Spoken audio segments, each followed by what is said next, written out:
que je sois sans peine. Je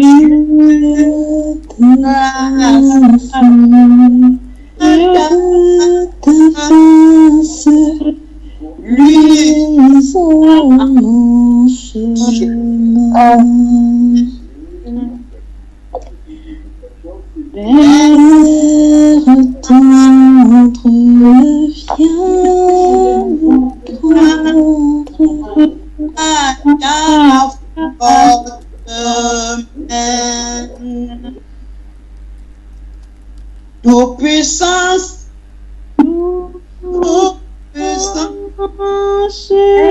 est à toi. Si tu viens me faire ma victoire, c'est ta gloire, Jésus.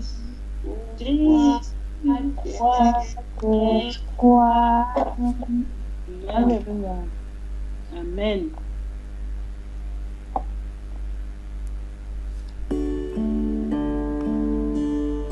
À Jésus, je m'abandonne.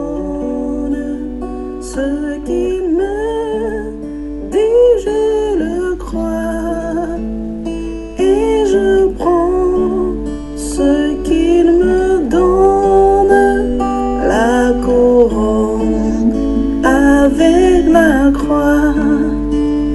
Comptez sur lui de honneur, tant que dure le combat, que l'on vive ou que l'on meure, comptez sur lui, tout est là.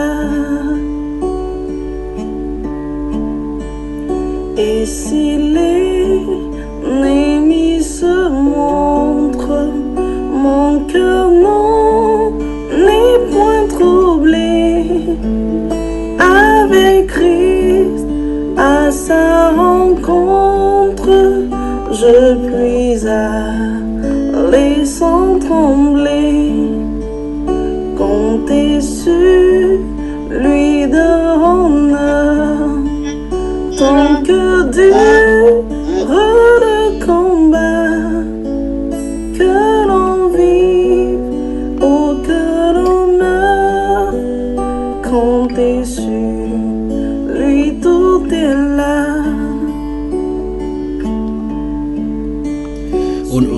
Au nom de la grande famille chrétienne dans le monde entier, les femmes en particulier qui sont réunies autour de la parole ce soir, nous exaltons le nom du Seigneur en demandant au Seigneur de consoler le cœur de notre bien-aimé frère Romain ainsi que toute sa famille et la grande famille qui aura à jamais, tant que nous serons sur la terre, l'absence de notre bien-aimé qui est passé de cette enveloppe charnelle vers l'autre côté spirituel dont la réalité maintenant pour elle est certaine et aussi certaine que nous l'avions vu ici mais en esprit et en espérance.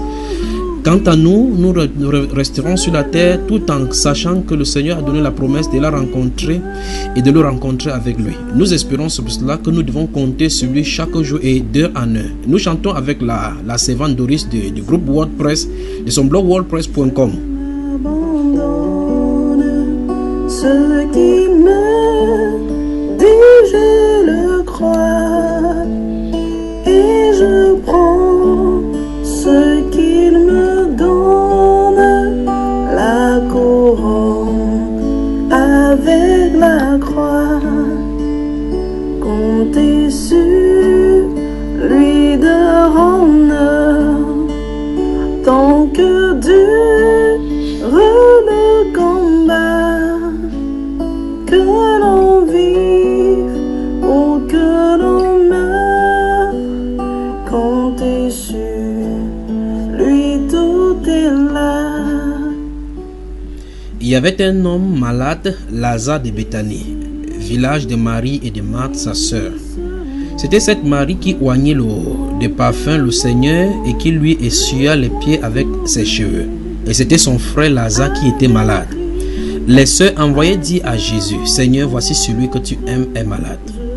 Après avoir entendu cela, Jésus dit, cette maladie n'est point à la mort, mais elle est pour la gloire de Dieu, afin que le Fils de Dieu soit glorifié par elle. Or, Jésus aimait Marthe et sa sœur et Lazare. Lors donc qu'il eut appris que Lazare était malade, il resta 2 jours encore dans le lieu où il était. Et il dit ensuite aux disciples, retournons en Judée. Les disciples lui dirent, Rabbi, les Juifs tout récemment cherchaient à te lapider et tu retournes en Judée? Jésus répondit, n'y a-t-il pas 12 heures au jour? Si quelqu'un marche pendant le jour, il ne bronche point, parce qu'il voit la lumière de ce monde. Mais si quelqu'un marche pendant la nuit, il bronche parce que la lumière n'est pas en lui. Après ces paroles, il leur dit, Lazare, notre ami, dort, mais je vais le réveiller. Les disciples lui disent, Seigneur, s'il dort, il sera guéri. Jésus avait parlé de sa mort, mais il crut qu'il parlait de l'assoupissement du sommeil. Alors Jésus leur dit ouvertement, Lazare est mort. Et à cause de vous, afin que vous croyiez, je me réjouis de ce que je n'étais pas là. Mais allons vers lui.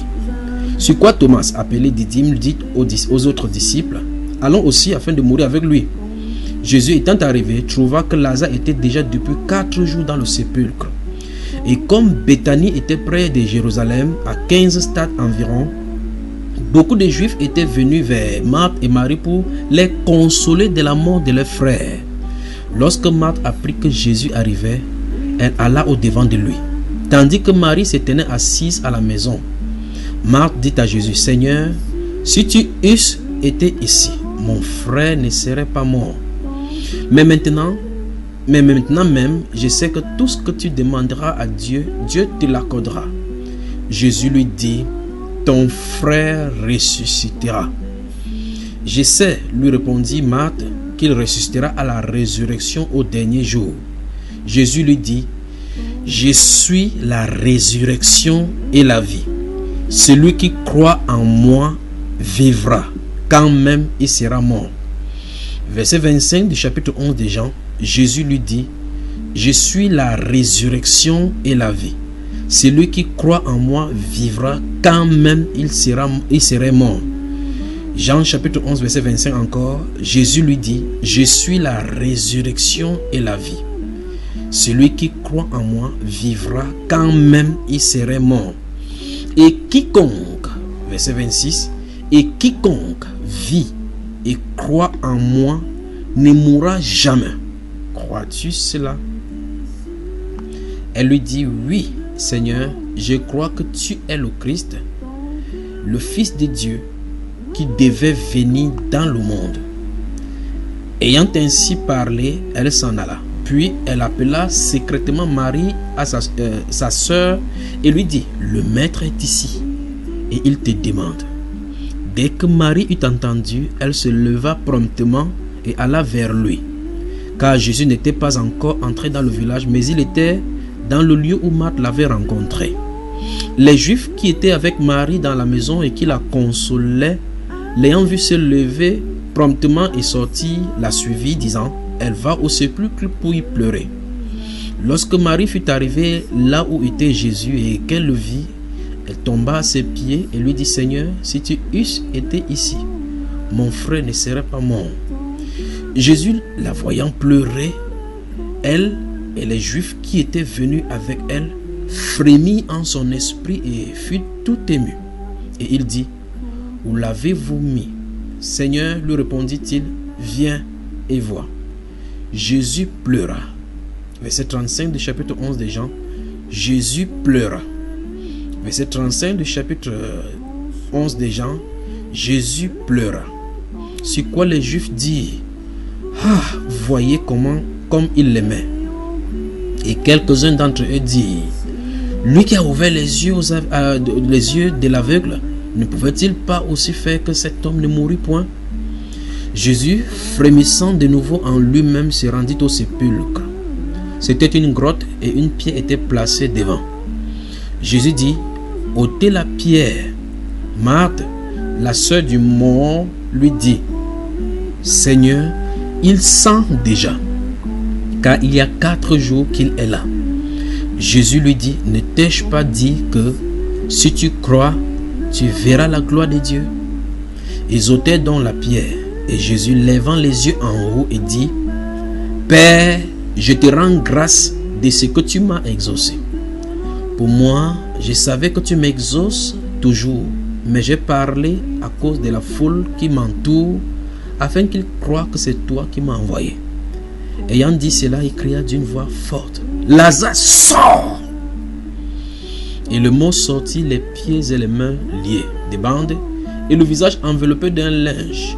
Jésus leur dit, déliez-le et laissez-le aller. Plusieurs des Juifs qui étaient venus vers Marie et qui virent ce que fit Jésus crurent en lui. Jésus-Christ est la résurrection et la vie. Et il déclare dans cette parole, dans ce livre de Jean chapitre 11, que quiconque met sa foi, son espérance en lui, ne verra jamais la mort, quand bien il expérimentera le coucher du sommeil de la mort de la chair.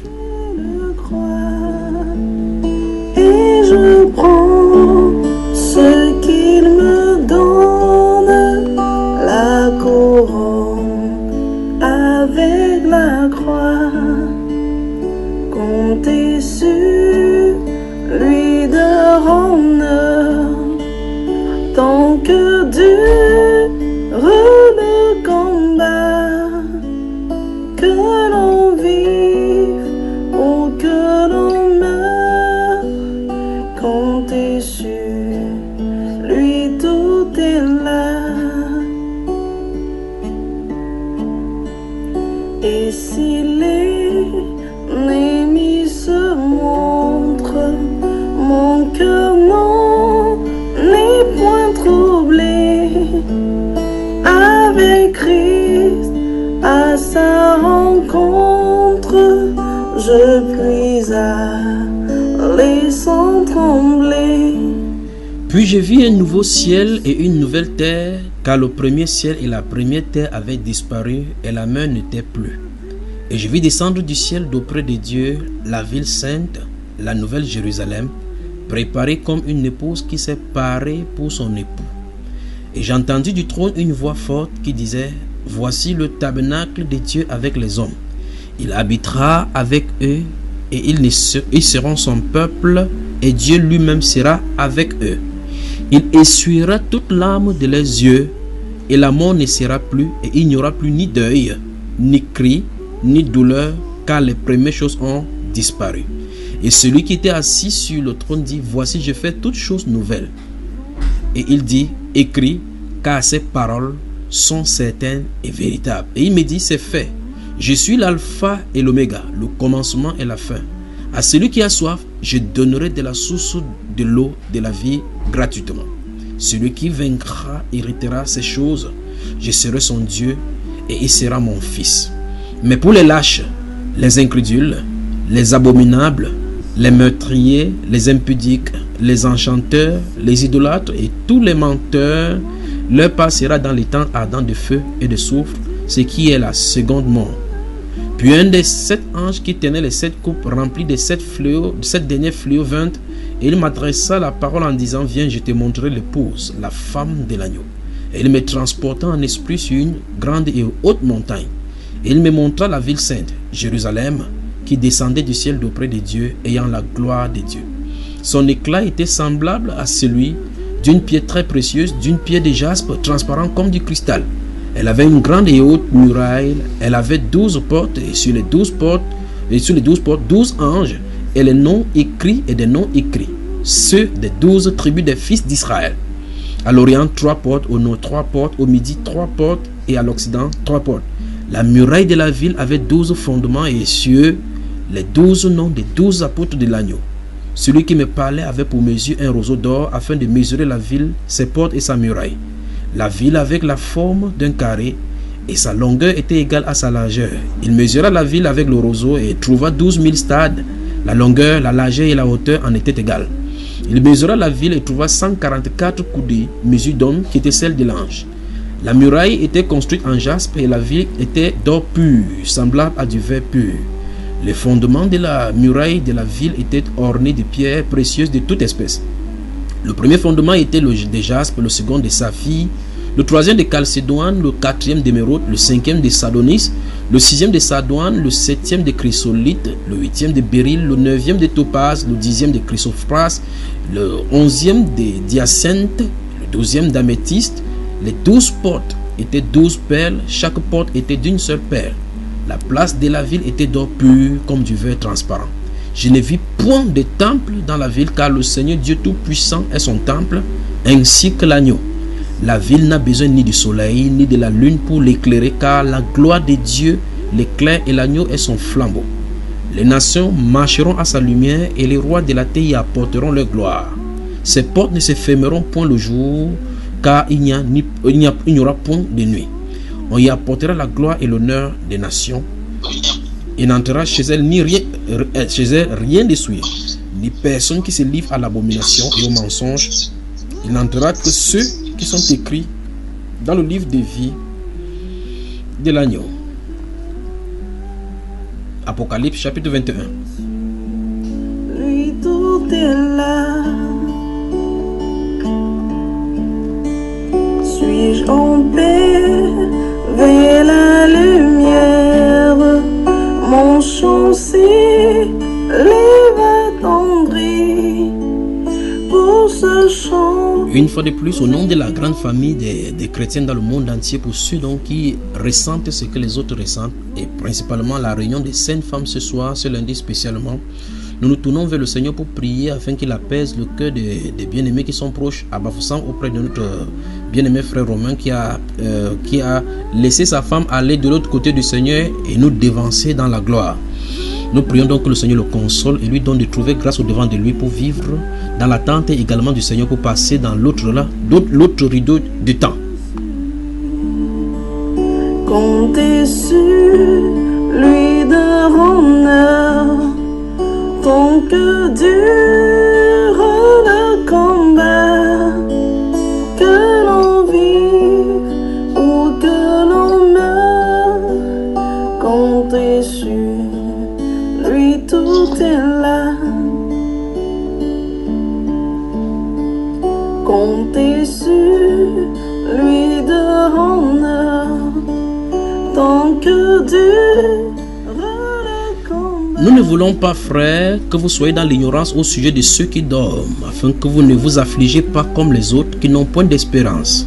Car si nous croyons que Jésus est mort et qu'il est ressuscité, croyons aussi que Dieu ramènera par Jésus avec lui ceux qui sont morts.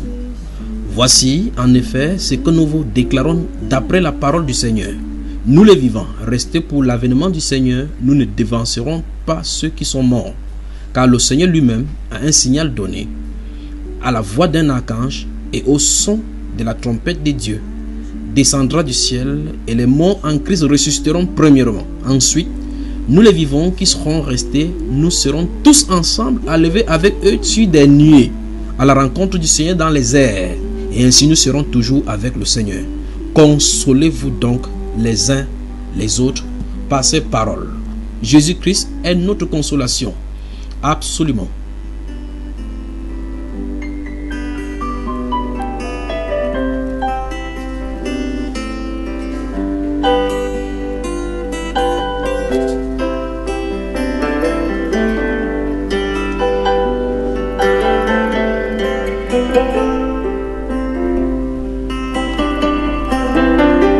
Car il est venu combler mon cœur de la joie qui me rend toujours vainqueur. Jésus-Christ consolateur, il a pris sur lui mes douleurs. Oh, quel bonheur!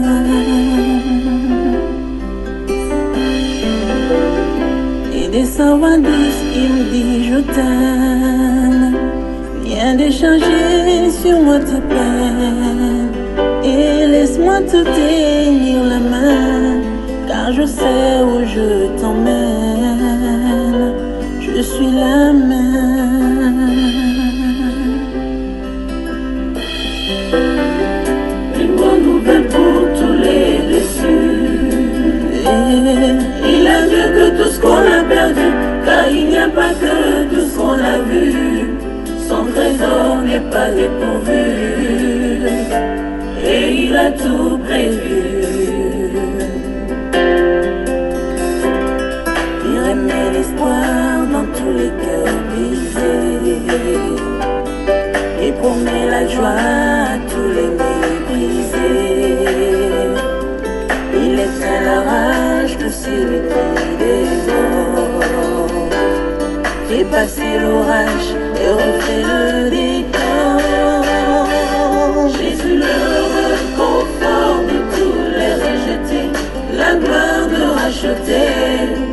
En lui je vis de nouveau, et rien n'est si beau. Même au comble du désespoir,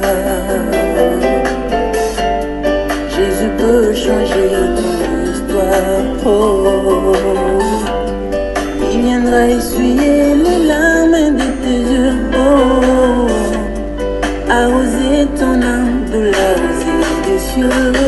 Jésus, rocher de mon salut, ma consolation. Oh, Jésus, rocher de mon salut, ma consolation. En ton sein je veux rester, tes desseins les partager. Au bon berger.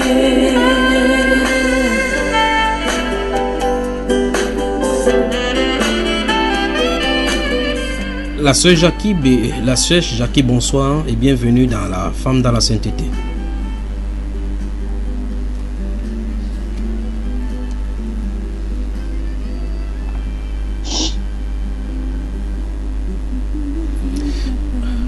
« 97 boulevard David, bonsoir et bienvenue. »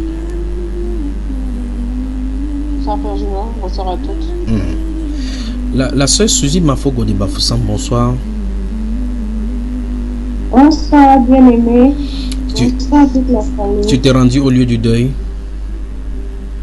Non, frère, je suis pas là, je suis à Yaoundé. Tu es à Yaoundé maintenant. Tu as appris également la nouvelle? Oui, j'ai appris. Voilà. J'ai appris tout à l'heure dans le programme. Oui. Donc les frères, la Bible dit par rapport à tout ce qui arrive dans le monde, qu'on doit se préparer à la rencontre de notre Seigneur à tout moment. Parce qu'à tout moment, la seule chose que Dieu garde dans sa demeure, c'est la souveraineté d'enlever le souffle à tout moment sans avoir toqué, sans avoir dit, sans avoir averti. N'est-ce pas, ma soeur? Voilà, donc ça veut dire que nous devons nous préparer à tout moment à quitter cette tente-ci. Mais la Bible nous déclare dans le livre des 2 Corinthiens, chapitre 4 et chapitre 5 principalement, que si cette tente dans laquelle nous habitons est détruite, nous avons un autre qui nous attend encore, qui n'est pas de ce domaine-ci, n'est-ce pas? Amen. Et c'est pour ça qu'il a dit que pour ceux du dehors, nous ne devons pas pleurnicher comme eux, parce que nous nous attendons à l'enlèvement. Et le fait que quelqu'un nous a quittés sur la terre de façon physique, dans l'enlèvement, nous qui sommes restés sur la terre ne dévancerons pas ceux-là qui sont morts. Parce qu'à un instant, la trompette de l'archange, il sonnera de la trompette et les morts en Christ resteront premièrement. Donc ceux qui seront couchés dans la tombe, qui seront se réveiller premièrement, et on va se rencontrer sur des nuées. Et on va rencontrer le Seigneur dans les airs pour partir avec lui, pas vrai? Amen. Voilà, de toute façon, vous les saintes femmes, vous savez ce qu'il vous reste à faire. Vous avez déjà de la sagesse et la manière de coordonner cela. Que Dieu vous bénisse alors que vous travaillez dans cette assistance-ci. Je crois que la dernière fois, nous avons parlé je ne sais pas comment nous avons parlé, de ces choses de la foi à marcher. Je ne me souviens même plus de quoi nous avons parlé. Les œuvres. En tout cas, vous savez de quoi il est question. La sœur Jackie, tu as ouvert ton micro tout à l'heure. Bonsoir et bienvenue. Bonsoir frère Junior, bonsoir toutes mes sœurs. C'est toujours des moments tristes, n'est-ce pas, de savoir qu'il y a toujours l'absence d'un être qui est cher aux côtés de nous. Ah, c'est très triste mon frère. Mais la Bible déclare de l'autre côté que nous devons être forts en n'ayant pas notre lamentation comme ceux du dehors. N'est-ce pas ma soeur? Et de l'autre côté, la Bible déclare que le cœur des sages est dans la maison du deuil. Parce que l'homme qui vit prend garde à ces choses-là, c'est-à-dire que la mort devait nous indiquer encore une fois de plus davantage de sérieux avec le Seigneur pour marcher dans la sainteté et être prêt à le rencontrer. N'est-ce pas ma soeur? Amen. De toutes les façons, en principe, bon, ouais, je crois que par votre voix également, Nous disons à toute la famille qui perd cette sœur d'être consolée par le Seigneur, n'est-ce pas? Amen. Bonsoir à toute ta maison. Bonsoir la sœur Karine Flore du Canada. Je crois que vous êtes nombreux ce soir. La sœur Elena Maryland qui est en train de nourrir les enfants là. Bonsoir à toi, bonsoir à toute la maison, oui. Bonsoir, n'ouvre pas le micro, c'est qu'on va entendre les maternelles ici. Bonsoir la sœur Karine, justement, son micro est ouvert. Bonsoir, ma frère. Bonsoir à toutes mes soeurs. Que la grâce, si on continue comme ça, vous allez commencer à pleurer. C'est parce qu'il y a des pleureuses, il y a des pleureuses ici professionnelles. Et quoi que tu en fais partie d'une première, n'est-ce pas? Oui, mon frère. Voilà, merci à toi, bonsoir à toute la maison. La sœur Albertine Abogomba, bonsoir à toi également. Oui, bonsoir, frère Junior. Bonsoir, les bien-aimés. La sœur Alice Fondia, bonsoir. Bonsoir frère Junior, bonsoir mes sœurs. Alida Kofi, bonsoir. Bonsoir frère Junior, bonsoir à toute la famille. La connexion, le son est clair de tous les côtés maintenant. J'espère que pour tout le monde, ce sera comme ça jusqu'à la fin. Alphonsine, ami, bonsoir. Bonsoir, mon frère. Bonsoir, Wow. mes soeurs. Bon, bienvenue encore aujourd'hui, d'accord? Merci, mon frère. Toi également, cette annonce qui a laissé passer ici, il y a quelque chose qui arrive aussi dans ta famille aussi. Donc prépare-toi également. La sœur Alphonsine, note cela et puis tu patientes que ton cœur ne se trouve pas quand ceci arrivera, d'accord? Ça, la fin, ça, il ne parle plus là. Bon, je crois que ces choses, c'est mieux de ne plus annoncer cela aux gens. C'est ça, non, Alphonsine? Oui, frère, j'ai entendu. Donc c'est mieux qu'on n'en parle plus de ces genres de choses sinon, parce que c'est des mauvaises choses, pas vrai? Je veux, mon frère. Non, on ne parle plus. La sœur Anna, bonsoir. Bonsoir frère Junior, bonsoir toutes mes soeurs. Voilà. Bonsoir la sœur Arissi également.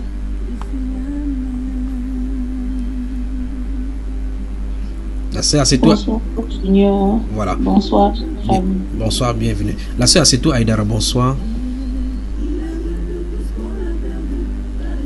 Bonsoir, frère Junior. Voilà. Audrey Simo, bonsoir. Bonsoir mon frère, bonsoir mes bien-aimés soeurs. Aziza Mungam, bonsoir. Bonsoir frère Junior, bonsoir à vous toutes mes soeurs. La sœur Carole Châtellon, bonsoir. Bonsoir bien-aimés. Bonsoir mes soeurs. Et en fait, mon frère, c'est mieux de dire ce qui doit se passer. C'est mieux de dire, justement. Bon, il y a les uns qui ne veulent pas entendre, les autres qui veulent pas entendre. La sœur Carole Châtellon, justement, je voudrais parler par rapport à toi. Mais je crois que toi également, tu as cette annonce-ci déjà, n'est-ce pas? Non, pas encore mon frère. J'attends encore. C'est un grand enjambé. La sœur Camille Adama Bonfond de Lomé au Togo, bonsoir. Bonsoir, mon frère. Bonsoir à toutes mes... Voilà, bien entendu. Avec difficulté de toute façon. La sœur Catherine H, bonsoir.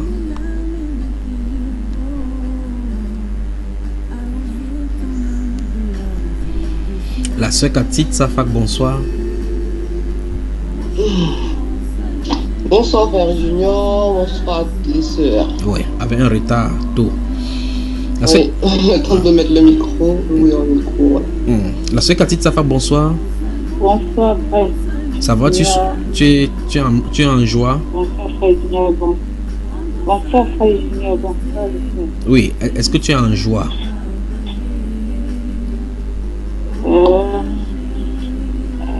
Un tout petit peu. Ok. La sœur Charlotte Batu, bonsoir. Oui, dis-nous ça, sœur Cathy. Je vis un tout petit peu, mais quand même je me réjouis parce que je sais que c'est une soeur et c'est elle aller auprès du Seigneur. Amen.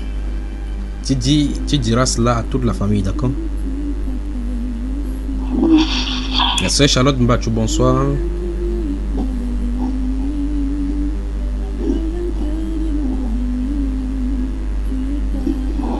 La sœur Claire Temkem, bonsoir.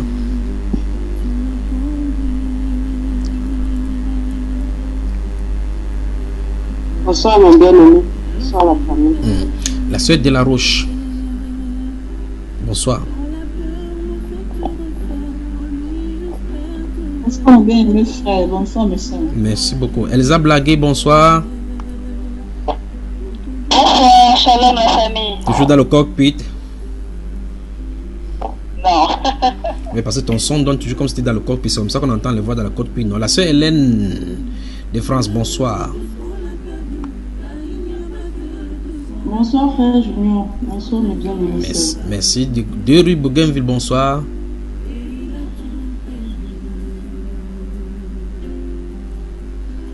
Bonsoir frère Junior. Bonsoir mes soeurs. Josiane Safa, bonsoir également.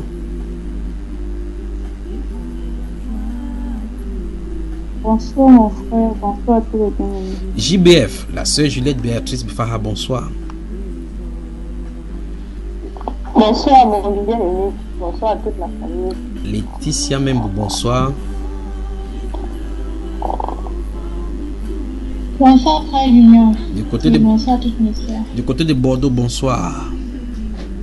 Nafissa Laché et la sœur Laura, bonsoir à vous. Bonsoir mon frère. Bonsoir toutes mes soeurs. Voilà, un peu plus au sud, en descendant. Marie-Janvier Kamagat est du côté de Toulouse, bonsoir. Bonsoir frère Junior. Reine, Bonsoir mon frère. Reine Médeka, bonsoir. Bonsoir mes soeurs.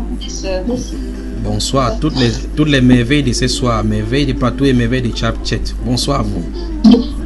Bonsoir mon bien-aimé frère. Bonsoir toutes mes soeurs. Bonsoir mes soeurs. La Madeleine qui n'est pas Ngombengue mais Chimène, bonsoir à toi, bonsoir et bienvenue. Bonsoir frère Junior. Bonsoir à toutes mes soeurs. Bonsoir à toi également. Maman Eza, bonsoir.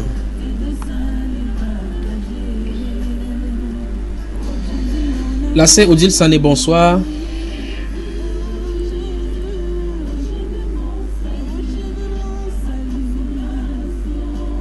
La sœur Victoire Marceline, bonsoir.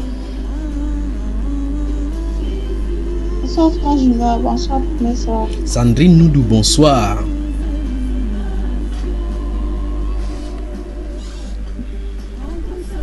La sœur Suzanne Clodon, bonsoir. Bonsoir frère Junior, bonsoir mes bien-aimés sœurs. Voilà. La sœur Rosine Camden, bonsoir.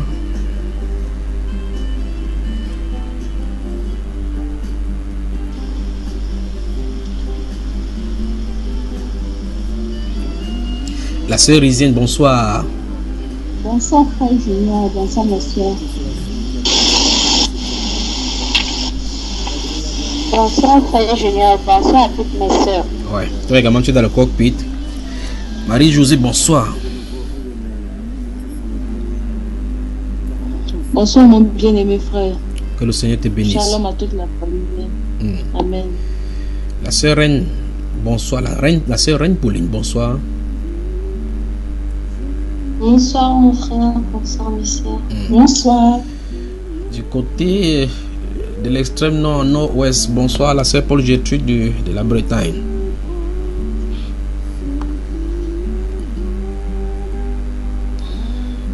La sœur Paul Christine d'Abidjan, bonsoir. Bonsoir frère Junior. Bonsoir mes soeurs. Et la sœur Paul Gertrude, bonsoir à toi.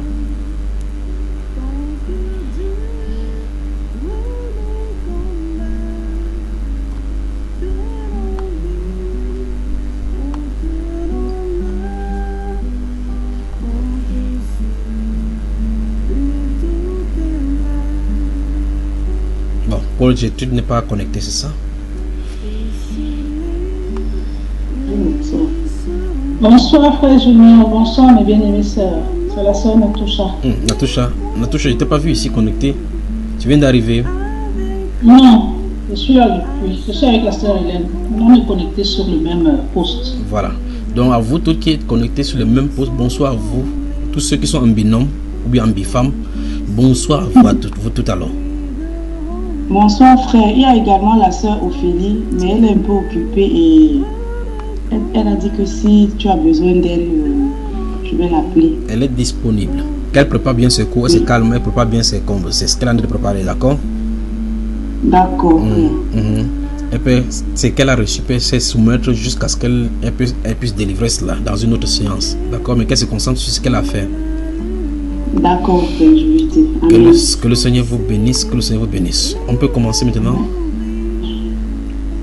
Quelqu'un a-t-il une préoccupation? La sœur Odile Sané, je crois que je l'ai saluée. Elle a décidé ce soir qu'elle ne me saluera pas, la sœur Odile Sané.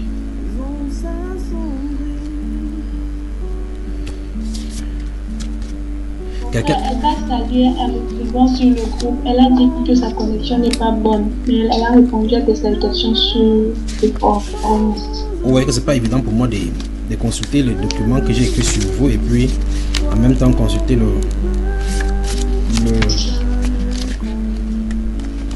le forum et ainsi de suite. Alors, quelqu'un a-t-il une préoccupation?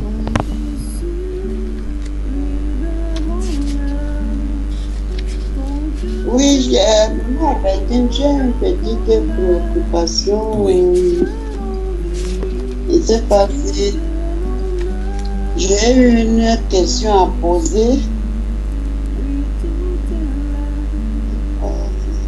Vas-y ma soeur. Comme ça.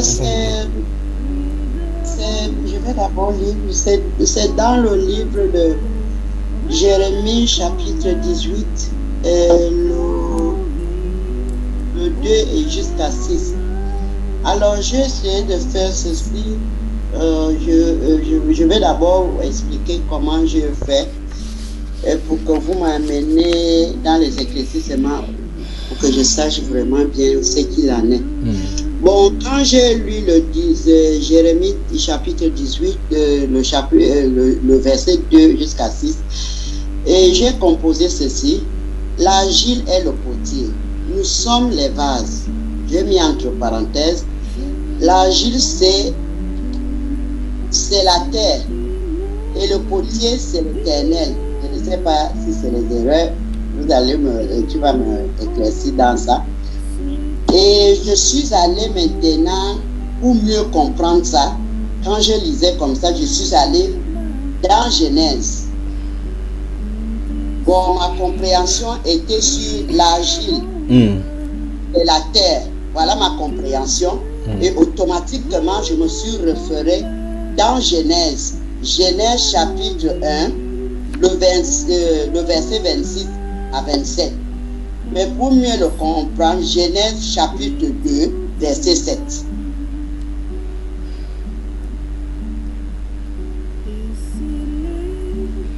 Oui, ma Bertine, quelle est la préoccupation alors? En combinant tous ces versets, quelle est la préoccupation?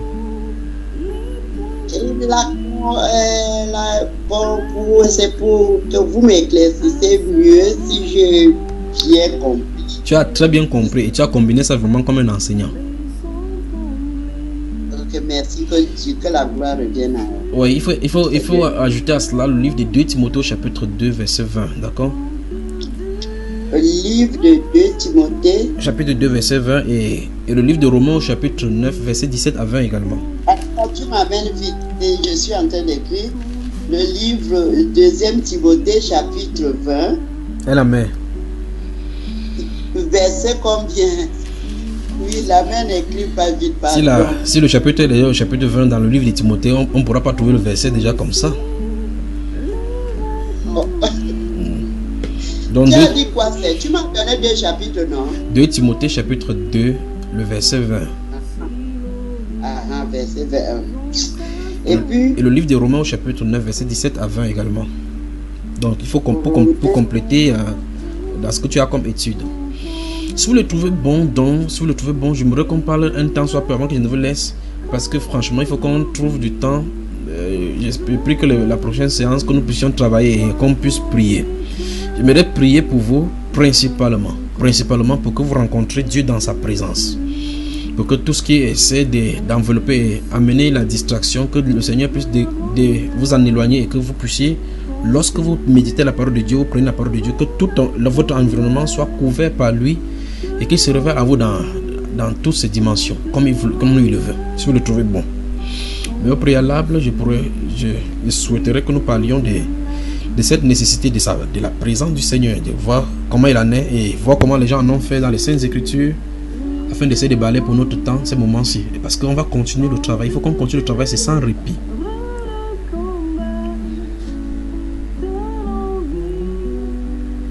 Amen. vous y êtes, mes soeurs? Amen, amen. La présence du Seigneur, c'est notre série. Maintenant, nous allons commencer.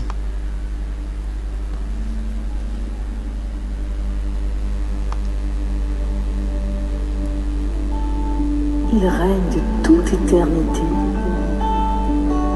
Éternel est son nom. Nous prosternons devant sa majesté.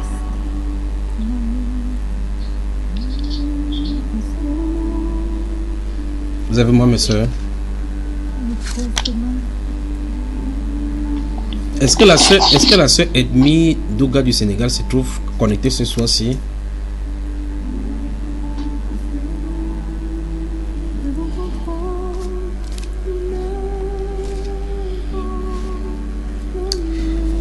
La présence du Seigneur, enfin, en entendant ce groupe de mots, ça va nous dire toutes choses. Tout le monde peut dire, je suis dans la présence, je cherche la présence, je suis dans la présence du Seigneur. Cette présence-là, il faut la désirer. Vous êtes avec moi?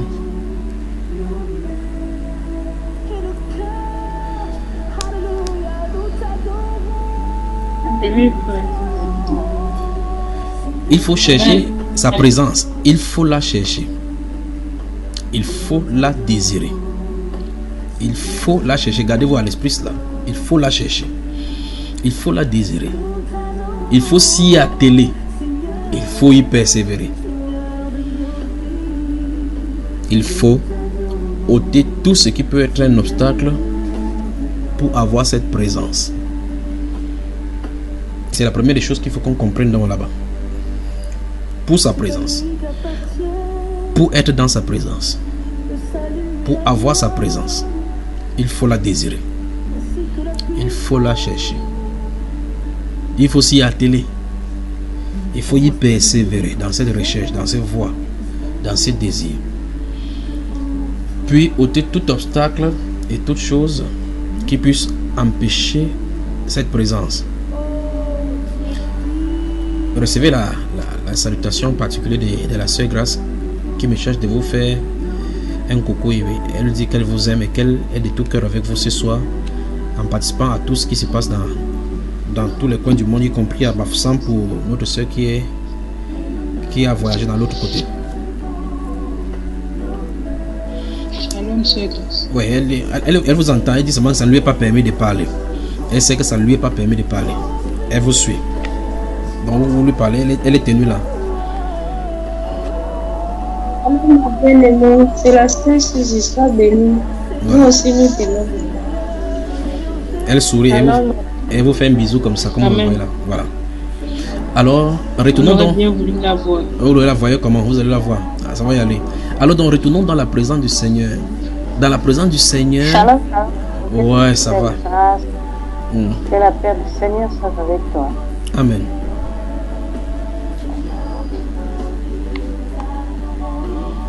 Bon, comme vous avez fini, maintenant on peut aller, n'est-ce pas? S'il te plaît, j'aimerais avoir le titre de cette chanson. Qui ça? C'est qui joue en fond ce nom là?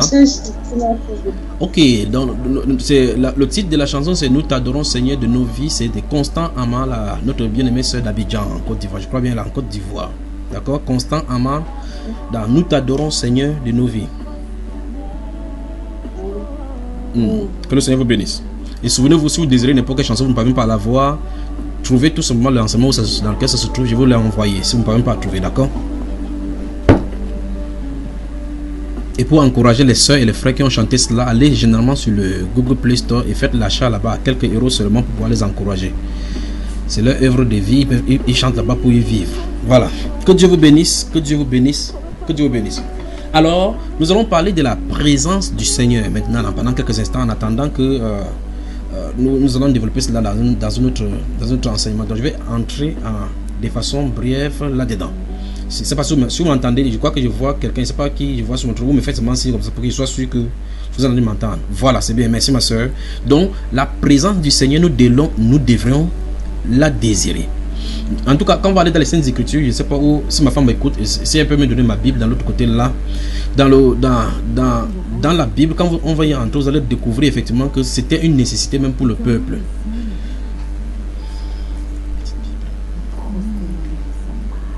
Il faut la désirer, il faut la chercher, il faut s'y atteler, y persévérer et surtout, le point essentiel, et surtout arrêter ou mieux encore ôter tout obstacle et toute chose qui puisse empêcher à cette présence-là de se manifester en nous, ou mieux encore de se présenter à nous. Donc nous allons ôter tout obstacle qui empêche la présence du Seigneur de se manifester. Nous allons commencer dans les Saintes Écritures. Et par la suite maintenant, de l'autre côté, nous allons voir les avantages lorsque nous avons la présence du Seigneur. Nous allons voir que lorsque nous sommes dans la présence du Seigneur, à partir de cet instant, les choses cachées du Père sont révélées et alors on vit le royaume de Dieu sur la terre. Ou mieux encore, on peut dire qu'à ce moment-là, lorsque la présence du Seigneur se manifeste en nous et que nous sommes dans sa présence, nous vivons sur la terre en fonction des clauses du royaume, encore en fonction des désirs et des révélations du royaume. Ça veut donc dire quoi concrètement? En ce moment-là, les variations et les fluctuations, comme les événements, comme nous avons ce soir, nous avons appris ce soir avec le décès de notre bien-aimée sœur, ne nous influencent pas parce que nous comprenons le plan de Dieu devant les événements autour de nous, avec nous, et ce qui nous environne et ce qui est censé arriver. Petit à petit, Dieu révèle ses secrets et nous continuons à vivre maintenant dans la sérénité au milieu des tribulations, au milieu des fluctuations, au milieu des troubles. Nous sommes calmes à l'intérieur.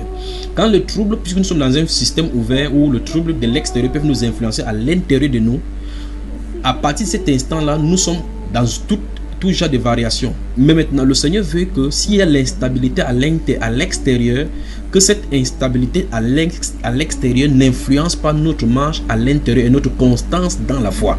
D'où la nécessité donc justement de se présenter devant lui et qu'il se présente à nous afin de nous consoler, de nous couvrir, exactement comme lorsque l'épervier essaie de rôder tout autour de la mère poule, les poussins crient au scandale, crient à la lettre au point où lorsqu'elles se rassemblent sous les ailes de leur maman, elles se trouvent en sécurité. Tel que la Bible déclare dans le livre des Psaumes chapitre 91, celui qui demeure sous l'abri du Très-Haut repose à l'ombre du Tout-Puissant.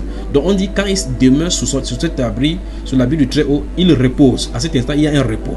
Le repos, c'est-à-dire il y a n'importe quel trouble, n'importe quel facteur à l'extérieur qui puisse déménager notre condition intérieure. À cet instant, il y a la stabilité de la foi parce que la présence du grand Dieu et Sauveur qui contrôle non seulement notre foi, mais a également le sujet de contrôler ces événements-là et les guide et qui peut être derrière ces événements-là est avec nous.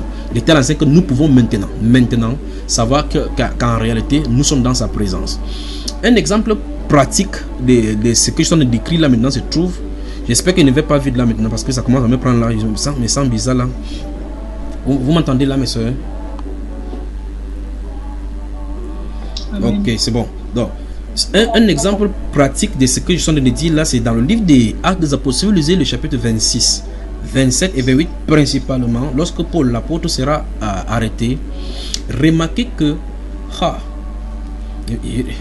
les femmes dans la sainteté, bonsoir.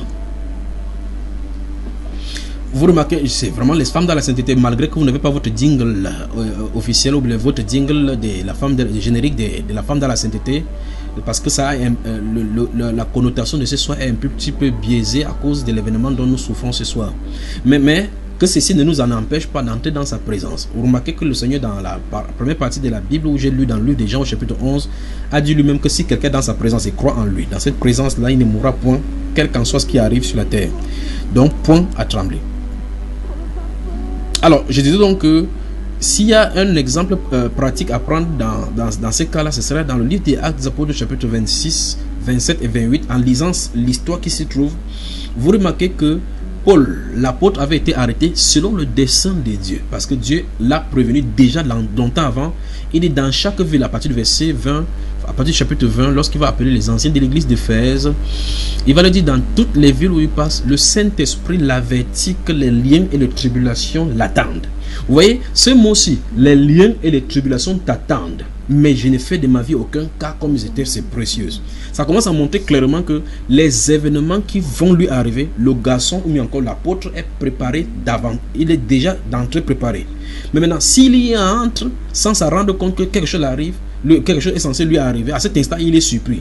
Et le moment de surprise qui arrive sur son cœur, le temps d'analyser et prendre les informations pour essayer de décrypter les informations, pour regarder si c'est la volonté de Dieu ou pas, à cet instant, on ne perd l'énergie parce que les orientations commencent à aller dans tous les sens. Mais le fait justement qu'il est averti par le Saint-Esprit que des liens et des tribulations t'attendent. La Bible déclare que il va comparaître devant Festus et autres là-bas, dans la nuit, la Bible déclare que le Seigneur lui apparaît et dit que Paul, prends courage, car de même que tu as témoigné devant ces gens-ci, tu vas témoigner aussi à Rome. Dans la présence du Seigneur, dont Dieu donne les révélations pour le préparer aux événements futuristes. Donc vous voyez que dans la présence du Seigneur, on peut avoir des événements, pas seulement des bons événements, même des événements qui vont nous troubler. Dieu, dans sa présence, dans l'Ancien Testament, Seigneur, aide-moi, vraiment doucement. Vous remarquez dans le livre des prophètes Ésaïe, et vous pouvez lire ça également dans le livre des 2 rois, lorsque le prophète est envoyé dans la présence des... Et souvenez-vous quand le prophète amène la présence de Dieu au courant lorsqu'il amène le message. Parce que le message amène cette présence-là. Lorsque Dieu envoie le prophète Ésaïe vers le roi Ézéchias pour lui dire « Donne les ordres à ta maison car tu ne vivras plus, tu mourras ». À cet instant-là, il a compris la volonté du Seigneur là dans la maison. Lorsqu'Ésaïe est en train de sortir de la maison, Dieu fait de telle enseigne que dans le cœur d'Ézéchias, Ézéchias rentre dans l'intercession. Et puis Dieu ramène encore la présence de Dieu pour changer le cours de l'histoire. Donc vous voyez que connaître la révélation, la chose dans le Seigneur, les choses du Seigneur dans nos vies, il peut donner les mauvais événements pour nous préparer. Parce qu'il nous aime, il nous dit ces choses afin que nous nous arrangions. Donc Dieu peut révéler à quelqu'un que prépare-toi pour la mort. Il a dit à l'apôtre Pierre, si vous lisez le livre de 2 Pierre, il dit voici déjà bien aimé la deuxième lettre où je vous écris, que dans l'une et dans l'autre, je ne cesse de vous avertir, car je sais que d'un moment à l'autre, je vais quitter la scène ainsi qu'il me l'a révélé au Seigneur. Donc Dieu lui a révélé. Comment il l'a fait dans sa pensée? Quand vous remarquez dans les méditations qu'il faisait comme dans Actes chapitre 10, vous voyez qu'il était constamment dans la pensée. Et si vous lisez principalement dans le livre des Actes des Apôtres chapitre 6, lorsqu'il y a eu des troubles au milieu du partage, il dit qu'il n'est pas convenable que nous délaissions la parole de Dieu pour nous occuper à la table. Après avoir choisi déjà, il dit on va consacrer ces gens à cette tâche-là. Et il dit clairement que nous allons nous appliquer. Écoutez bien le mot. Nous allons nous appliquer au travail de la prédication et la prière. Vous voyez cela? C'est à ces ministères-là qui doivent s'appliquer. Et qui dit être attaché au ministère de la parole, vous ne pouvez pas vous attacher, vous ne pouvez pas appeler au ministère de la parole sans que la prière ne soit votre intime communion. Parce que au travers de la communion, de la prière, Dieu donne la pensée et la nourriture nécessaire pour les distiller au temps voulu. Donc vous voyez que d'une façon ou d'une autre, que vous soyez à quelque échelle que ce soit, nous avons besoin de la présence du Seigneur. C'est pour ça qu'il est nécessaire non seulement de la désirer, de la chercher, de s'y atteler, de persévérer et bien plus d'essayer de nettoyer tout notre environnement pour tout ce qui pourrait nous empêcher donc de suivre cette direction et d'avoir la présence du Seigneur. Si nous avons la présence du Seigneur, souvenez-vous de cela, si nous avons la présence du Seigneur, nous en avons le bénéfice tout simplement d'abord parce que les choses sont révélées. Et ce sont ces petites choses donc qui sont révélées. La manière dont Dieu fait et comme il a fait avec des vies dans les Saintes Écritures qui sont de vous présenter comme ça pour le cas de l'apôtre Paul, pour le cas de l'apôtre Pierre, comme je l'ai dit, pour le cas également du prophète Ésaïe avec Ézéchias, qui ont connu des volontés de Dieu dans des moments fatidiques. Pour le cas de l'apôtre Paul, justement, après qui sera donc effectivement intercepté pour être amené à Rome, comme il le dit, ils vont basculer au courant de leur trafic et de leur voyage dans ce cyclone-là qui va fondre effectivement sur l'île, aux environs de l'île de Malte, frapper, et puis les inondations vont commencer tout autour du pays, et ainsi de suite. Mais le bateau dans lequel se trouvait devrait se noyer. Nous voici donc dans une présence où Dieu a dit à quelqu'un qu'il est censé témoigner à Rome. Et les voilà dans plein de difficultés où si le bateau s'écroulait, il devrait mourir. Mais quelque chose va amener le fait que l'apôtre Paul ne sera pas troublé au milieu de ce trouble. Malgré que le typhon fond sur l'air, malgré que le cyclone fond sur la mer, malgré que c'est dangereux jusqu'au point où les cargaisons perdaient la direction, lui il était calme à l'intérieur. Ils étaient plus de 200. Parmi eux, il était l'un des prisonniers enchaînés. Les gardes-côtes, tous ceux qui étaient spécialistes, les marins qui étaient là, qui connaissaient les différentes nautiques et les différentes techniques des mers, étaient troublés parce que ceci était hors norme par rapport à ce qui arrivait. Mais qu'est-ce qui arrive? Ces cyclones-là avaient pour but de détruire un seul prisonnier, Paul l'apôtre, parce qu'il venait comme ça pour détruire les fondations des divinités étrangères qui se trouvaient à Rome. Il ne fallait donc pas qu'il arrive là-bas. Paul, sachant que cela lui était imputé, ça veut dire que c'était quelque chose qui le regardait, est resté calme dans le bateau. L'ange du Seigneur est venu vers lui. L'ange du Seigneur n'est pas venu vers les plus de 200 personnes qui étaient là-bas. Il est venu vers Paul l'apôtre parce que c'est quelqu'un qui est constamment dans la présence du Seigneur. L'ange lui a dit, je te donne tous ceux qui sont sur ce bateau-ci. Ils sont entre tes mains. Leur vie dépend de toi. C'est ce que l'ange lui a dit. Il dit que vous n'aurez pas de perte sinon ce bateau-ci. Et Paul s'est levé, dit, nous n'aurons aucune perte en vie humaine sinon ce bateau, parce qu'un ange du Seigneur dont je suis le serviteur m'a parlé cette nuit. C'est pourquoi prenez le pain et prenez courage, parce que ça fait déjà 14 jours qu'on n'avait pas mangé. Vous voyez que dans cette tempête-ci, dans ce cycle-ci et tout ce qui allait d'arriver, Paul connaissait la volonté de Dieu. Pourquoi? Parce qu'il avait la présence du Seigneur avec lui. Donc nous devons retirer la présence. C'est bien positionné maintenant. Vous pouvez me saisir maintenant, n'est-ce pas, mes soeurs? Vous êtes avec moi? Amen. On peut commencer maintenant. Amen. Notez, Psaume chapitre 119. Moi-même je note aussi.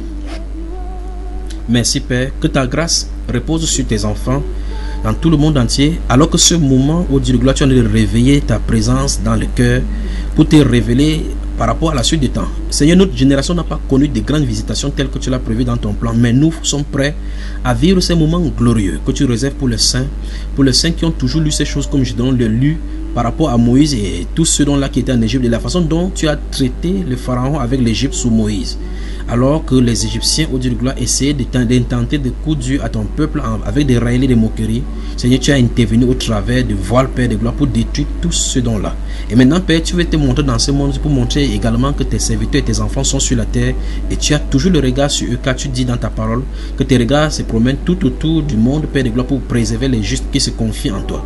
Et ce soir, Père de gloire, nous nous rassemblons ici, Père, pour nous parfaire encore devant de toi et pour te dire merci parce que tu es un grand Dieu, le sauveur de notre âme et le destin, ô Dieu de gloire, celui qui contrôle la destinée de notre humanité et le destin de nos cœurs. Nous prions, ô Dieu de gloire, que tu nous donnes d'avoir confiance en toi et d'être prêt pour le jour dit, Père de gloire, afin que ce jour, ce grand jour, alors que tu vas te manifester pour les saints, que nous soyons du nom, Père de gloire, pour proclamer ta voix comme et ton nom comme une trompette au travers de ce ciel, pour dire Jésus-Christ est effectivement Seigneur. Il est effectivement ressuscité des morts afin de faire taire, ô Dieu de gloire, toute cette vérité satanique que Satan a bouclé et envoyé dans la philosophie et dans tout genre des romans pour pouvoir pervertir tes voies droites. Seigneur, merci pour tout ce que tu fais. Je prie donc, Père, que tu me remontes toi-même à ton peuple, que tu révèles ta présence dans nos cœurs, tu installes ce désir de te chercher et d'avoir soif de toi. Puisse, ô Dieu de gloire, cette soif naître en nous afin que tu taris notre désir en nous et tu nous donnes de ces sources comme tu l'as fait pour Agar. Alors qu'elle était aveuglée par les pleurs et les ressentiments, Seigneur, tu as ouvert ses yeux, elle a vu le puits. Donne-nous, ô Dieu de gloire, de ta présence et révèle-nous ce puits dans lequel nous allons puiser. Au nom du Seigneur Jésus-Christ de Nazareth. Amen. Amen. Amen. Psaume 119. Verset. Amen. Ouais. Prenons le verset. Waouh. Je crois pas qu'on va finir aujourd'hui parce que quand je cite seulement ça commence à venir là. Bon, je vais vous en donner. Si quelqu'un nous écoute, vous serez bien d'écouter, d'écrire ça sur le forum. Le psaume 119, verset 2 à 6. Je ne sais pas qui peut lire.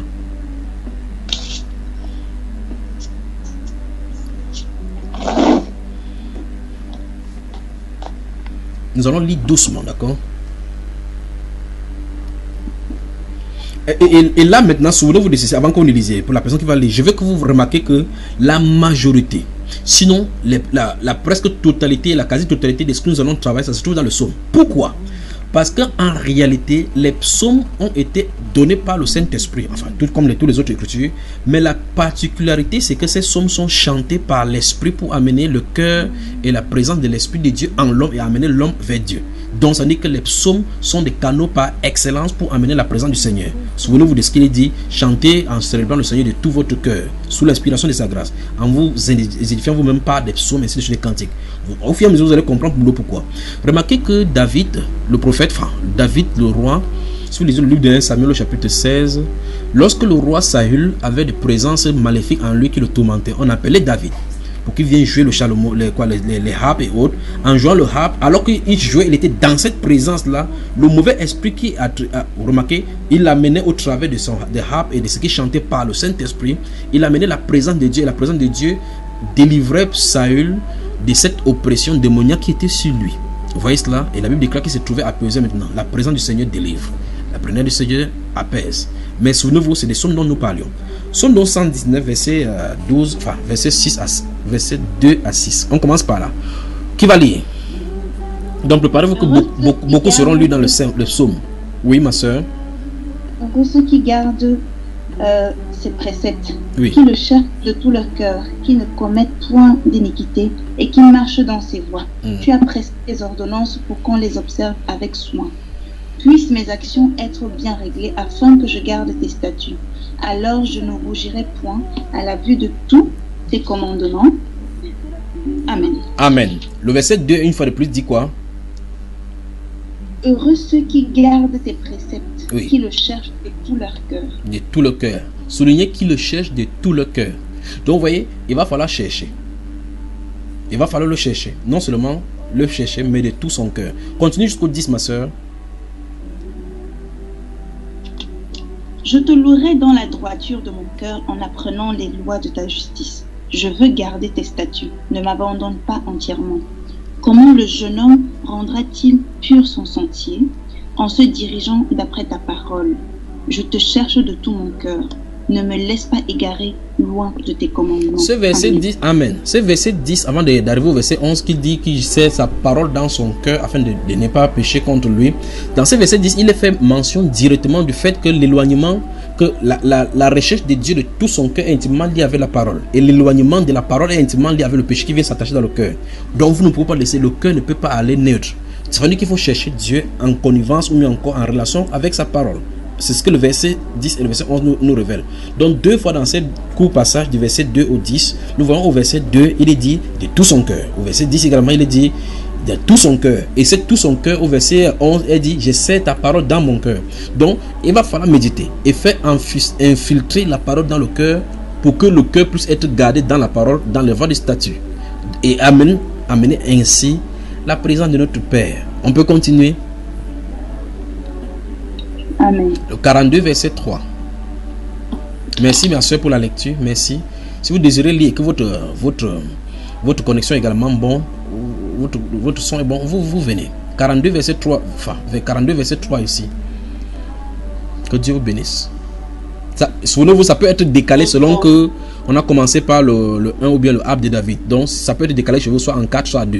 Donc, le verset 3. Nous sommes dans les psaumes.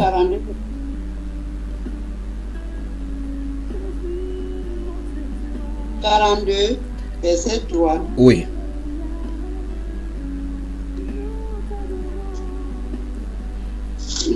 Assez rythme, une autre personne est là. Maman, elle reste tranquille. Quand quelqu'un d'autre va lire là, rapidement, qu'on continue. Parce qu'il y en a plusieurs. Il ne faut pas qu'il vous garde aujourd'hui pour longtemps. Allons-y. Âme a soif de Dieu. Oui. Dieu vivant. Quand irai-je et paraîtrai-je devant la face de Dieu? Regardez la question que, merci ma soeur, regardez la question que le psalmiste pose ici. Il dit que son âme a soif de Dieu. Donc il faut désirer. Vous voyez, en tout cas, vous connaissez quand vous avez soif et que vous voulez boire de l'eau. Et quand vous avez instrument, soit quand vous buvez de l'eau, vous remarquez comment votre corps et votre âme respirent de joie. Il dit, c'est à ce niveau-ci que quelqu'un doit arriver pour pouvoir expérimenter la présence du Seigneur. On ne cherche pas tous, parce que si on cherche sa présence sans le désirer, ça ne se montrera pas. On va continuer à tourner autour de la religion. Enfin, on va le faire de façon religieuse. Parce qu'au verset 2 en haut, il dit que comme une biche soupire après d'un courant, enfin, je crois que c'est ça qui est écrit là-bas, comme une biche soupire auprès d'un courant d'eau, quelque chose comme ça. Et il dit ainsi, mon âme a soif de toi. Oh Dieu, c'est ce qu'il dit. Vous voyez cela? Il dit mon âme a soif de Dieu. Son âme a soif. C'est pour ça que la Bible appelle la source d'eau. Comme vous avez lu dans le livre de Jérémie, je crois, si vous y êtes arrivé, il a dit que c'est parce qu'ils m'ont abandonné pour se creuser, former des citernes crevassées. Vous voyez cela, n'est-ce pas? Des citernes percées qui ne peuvent pas retenir de l'eau. Ils ont abandonné la source d'eau qui est le Seigneur. Dieu, notre Seigneur, Jésus-Christ, si vous le voulez, est la source d'eau vive. Connecté à lui, il dit les fleuves d'eau vive couleront de notre sein, comme le dit l'Écriture. À plusieurs fois, et on va y revenir maintenant par rapport à la soif et le Saint-Esprit. Il dit si quelqu'un a soif, qu'il vienne et qu'il boive. Celui qui a soif, il dit, celui qui vient à lui et qui boit de cette eau-là, il dit les fleuves d'eau vive couleront de son sein, comme le dit les Écritures. Ici donc, il dit, il faut que tu aies soif, il faut que nous ayons soif. Il dit, notre âme doit avoir soif de Dieu. Comment donc l'âme doit avoir soif de Dieu? Ça veut dire qu'il faut que vous arriviez au point où vous devez boire de l'eau. Remarquez bien sur le plan physique. Quand vous avez soif, votre objectif c'est de boire de l'eau. Sinon, et si vous avez soif, vous buvez les jus de n'importe quelle nature. Ça peut être sucré, bon, n'importe comment. Vous pouvez avoir aimé. Mais remarquez bien que tant que vous ne buvez pas de l'eau, vous ne pouvez pas étancher votre soif. C'est à ce niveau-ci. Vous arrivez à un moment donné dans la vie où vous tournez en rond, où vous faites des choses toujours comme les autres ont toujours fait. Mais il va falloir, il vous faut absolument, écoutez bien cette voix, il vous faut absolument de façon permanente. Non, pas de façon permanente encore, mais de façon personnelle. Puis de façon permanente, un contact avec le Seigneur lui-même. Il vous faut. Quand vous arrivez à ce point-là où vous avez besoin, vous-même, un contact avec le Seigneur, pas le Seigneur dont quelqu'un d'autre parle, Pas le Seigneur dont quelqu'un va vous raconter les exploits, comme Gédéon le disait, mais le Seigneur que vous-même, vous devrez expérimenter. À cet instant-là, la soif est née. À cet instant-là, rien ne peut vous faire quoi que ce soit, ne peut vous arriver jusqu'à ce que vous ayez entré dans sa présence. C'est pour ça que le psalmiste dit ici dans ce verset 3, après avoir dit que son âme a soif, il pose la question, quand irai-je et paraîtrai-je devant ta face? Autrement dit, quand est-ce que je vais avoir cette présence-là? Quand vous avez, vous cherchez à voir peut-être un chef d'État dans le monde, on vous fixe des rendez-vous, rendez-vous après rendez-vous, vous posez la question juste à quand vous allez aller dans sa présence. Quelque chose bloque, il y a des obstacles, rendez-vous après rendez-vous. Ces rendez-vous, donc, pour notre cas ici, dans le cas présent par rapport à la présence du Seigneur, peut être des événements qui peuvent t'empêcher. Il y a des gens qui se décident, par exemple, que chaque mois, ils veulent prier vendredi. Petit à petit, vous voyez le travail, comment vous vous intéressez. Vous commencez à avoir d'autres choses. Vous dites, dans votre esprit, vous dites, quand je vais terminer telle chose, je vais le faire. Il y a telle autre chose qui me crée obstacle. Vous ne savez pas que de façon subtile, ces choses-là sont faites pour vous dérober de sa présence. C'est pour cela qu'il faut mesurer bien ces choses et éloigner ce qu'il faut éloigner afin que de désirer sa présence et pour y entrer. Vous me suivez bien, mes bien-aimés. Le psaume 5, le 105, verset 4. Et regardez ce qu'il dit là-bas par rapport à ceux qui viennent. Et c'est même un privilège d'être dans sa présence, d'avoir été invité. Parce que vous, de toute façon, vous ne pouvez pas entrer là-bas sans qu'il nous ait invité. Comme le livre de Jérémie le dit, que qui peut de lui-même être admis dans sa présence, qui peut de lui-même s'approcher de lui. Dans le psaume 105, le verset 4. Je me sens vraiment bien ce soir. Bonsoir aux saintes femmes. Ayez recours à l'Éternel et à son appui. Cherchez continuellement sa face. Encore, ma soeur. Ayez recours à l'Éternel et à son appui. Cherchez continuellement sa face. Voilà. Que Dieu vous bénisse. Il dit ayez recours à l'Éternel. Vous voyez, et ici il dit ayez quoi? Il dit et cherchez continuellement. C'est quoi continuellement, mes soeurs? Sans cesse. Sans cesse. Donc vous devez on doit y persévérer, n'est-ce pas? On doit le faire de façon perpétuelle. Vous n'avez pas dit que non, j'ai appris, frère Junior, j'ai appris pendant un mois. Même pas un rêve. Qui t'a dit que ce n'est pas le rêve qui veut parler?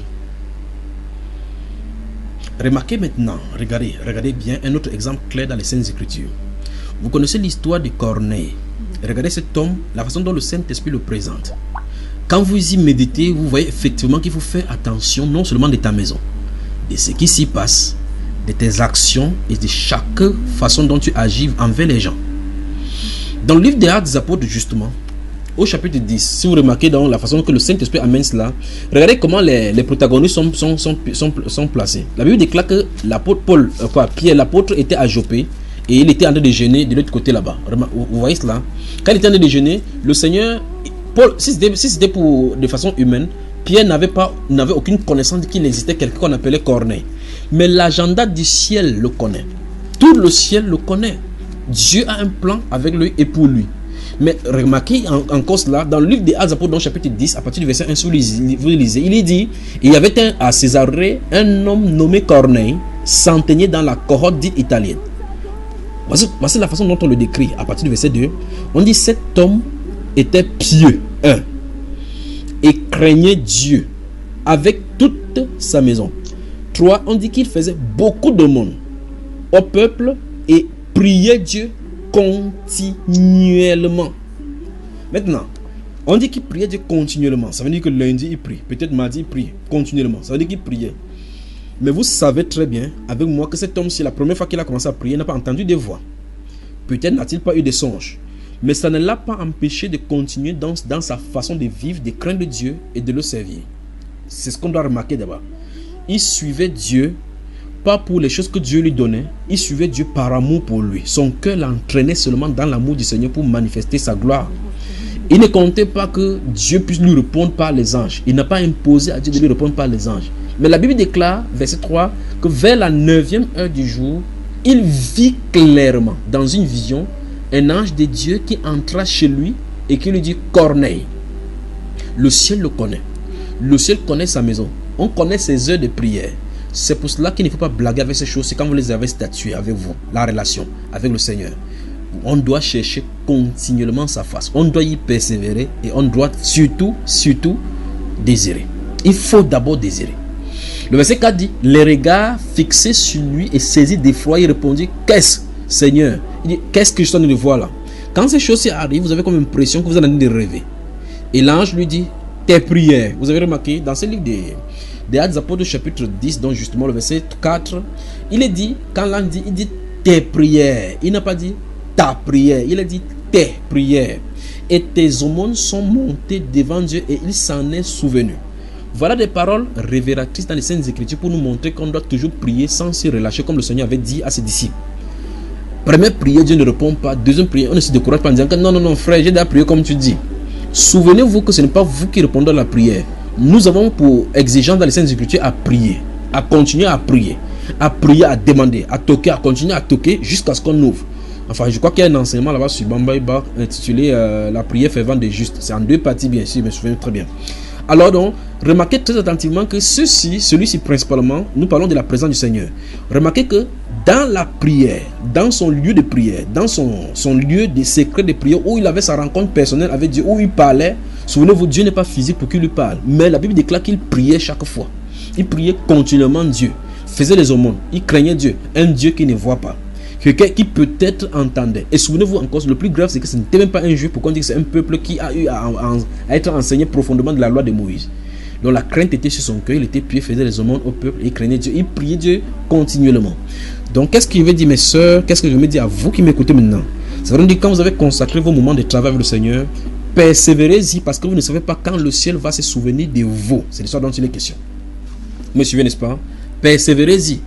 Les événements vous arrivent. Ne pensez pas que Corneille était seulement que tout seulement ce sont les choses bonnes qui pouvaient lui arriver. En tout cas, dans le livre de Daniel, vous avez vu combien Daniel vivait étant dans la sanctification, mais ça n'a pas empêché que ses collègues de travail cherchent du mal à lui.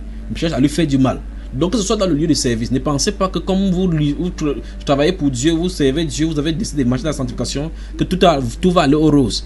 Au contraire, c'est là où Satan va vouloir faire que cette si elle va s'amener où là? Si elle reçoit le Saint-Esprit, elle est puissamment armée, là je suis moi dans mon royaume. Donc on a tout intérêt, tout le royaume a tout l'intérêt de traiter avec vous de telle façon que vous n'arrivez pas au niveau de l'esprit.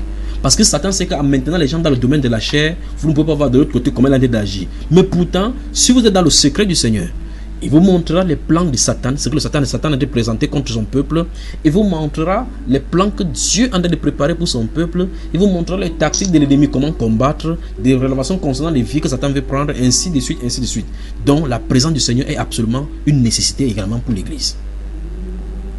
Dans les familles, il y a des gens qui meurent, il y a des familles où les gens qui meurent sans cesse. D'autres encore, c'est le couche de nuit. Et les personnes là qui tuent, qui sont des tués dans votre famille, personne ne peut savoir parce que tout le monde, en tout cas, on a vu dans le cas des totems des familles, ici, des serpents, ainsi de suite, nous avons vu cela. Des gens que vous considérez comme des personnes, des bonnes personnes, c'est ces personnes-là qui violent votre enfant. Pourtant, dans la présence du Seigneur, le Seigneur pourra vous montrer que cette personne, c'est fait attention avec cette personne, vous prenez seulement des décisions, enfin, des bonnes positions vis-à-vis de cela parce que Dieu vous a révélé. Mais maintenant, si nous restons dans la famille, les choses nous arrivent comme tout le monde. Ce n'est pas normal. Au nom de Jésus-Christ de Nazareth, nous devrons exiger, non seulement exiger, désirer, chercher et continuer à persévérer jusqu'à ce qu'on ait la présence du Seigneur. Ce soir, si on pouvait se retenir ou bien on pouvait s'arrêter aujourd'hui, je veux vous dire, mes soeurs, mes frères et tous ceux qui vous m'écoutez partout dans le monde entier, vous devrez chercher la présence du Seigneur. Vous ne devez pas chercher la présence d'un homme, mais du Seigneur. Parce qu'avec la présence du Seigneur, vous pouvez l'amener n'importe où. Voici Corneille qui se trouvait à Jopé. Vous voyez cela, n'est-ce pas? Alors à Césarée, alors que Pierre se trouvait à Jopé. En même temps, Dieu sait que Pierre se trouve là-bas. Il envoie l'ange là-bas. Il envoie les gens, le message là-bas pour le faire venir là-bas. Il n'a pas demandé à un voisin. Il a demandé à aller chez Pierre. Et en indiquant chez Pierre, il a dit qu'il est logé chez un corroyeur. Donc même le corroyeur qui était là-bas, on connaît sa maison en bordure de mer. Donc si celui-là faisait le sacrifice des crânes des gens dans l'eau en faisant le mamiwata, on connaît au ciel qu'il fait cela. Dieu donne le renseignement, l'ange donne le renseignement que Pierre se loge dans telle ou telle maison. Donc votre présence dans cette maison, quand vous amenez quelque part, le ciel est sur vous, comme quand vous voyez sur le spectacle, on amène la torche sur quelqu'un ou va n'importe où. C'est comme ça que le ciel est pointé sur vous. Alors les yeux du Seigneur sont sur les justes partout sur la terre. Et il ne permettra pas qu'ils chancellent. Même s'ils chancellent n'importe comment ils tombent, Dieu les relève toujours. Nous devons désirer sa sainte présence. Vous avez moi mes soeurs? On peut continuer. Psaume chapitre 24, verset 1 à 6. Mais c'est le verset 6 qui nous intéresse.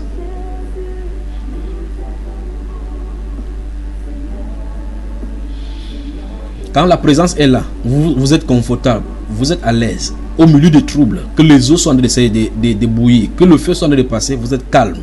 Parce que vous savez que celui qui a le contrôle sur les événements, celui qui contrôle les temps et les circonstances est avec vous. Quand vous savez cela, vous pouvez ne plus craindre à jamais. Psaume chapitre 24, verset 1 à 6. C'est le verset 6 qui nous intéresse. On peut y aller. Ça me surprend. Psaume de David à l'Éternel, la terre et ce qu'elle renferme, le monde et ceux qui l'habitent, car il a fondé sur les mers et affermi sur ses fleuves. Qui pourra monter à la montagne de l'Éternel? Qui s'élèvera jusqu'à son lieu saint? Celui qui a les mains innocentes et le cœur pur, celui qui ne livre pas son âme au mensonge et qui ne jure pas pour tromper. Il obtiendra la bénédiction de l'Éternel, la miséricorde du Dieu de son salut. Voilà l'âge de la génération qu'il invoque, de ceux qui cherchent ta face, Dieu de Jacob. Il dit voilà le partage de la génération qu'il invoque, de ceux qui cherchent quoi? Ta face. Donc Dieu dit ici que ceux qui cherchent la face, il a énuméré les bontés de sa présence. Quand vous cherchez la face du Seigneur, voici donc les choses qui seront des implications aussi. Mais maintenant il commence à dire qui va pouvoir. Donc ça veut dire qu'avant de chercher sa présence, sachez que vous ne pouvez pas aller dans sa présence avec les mains. Vous devez avoir les mains innocentes. Vous devez avoir le cœur pur.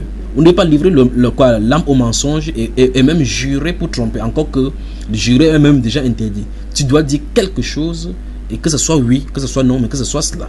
Vous voyez ça, mes soeurs et mes soeurs? Ah, je vous aime. Je vous aime. Le chapitre 27 du psaume, versets 8 et 9.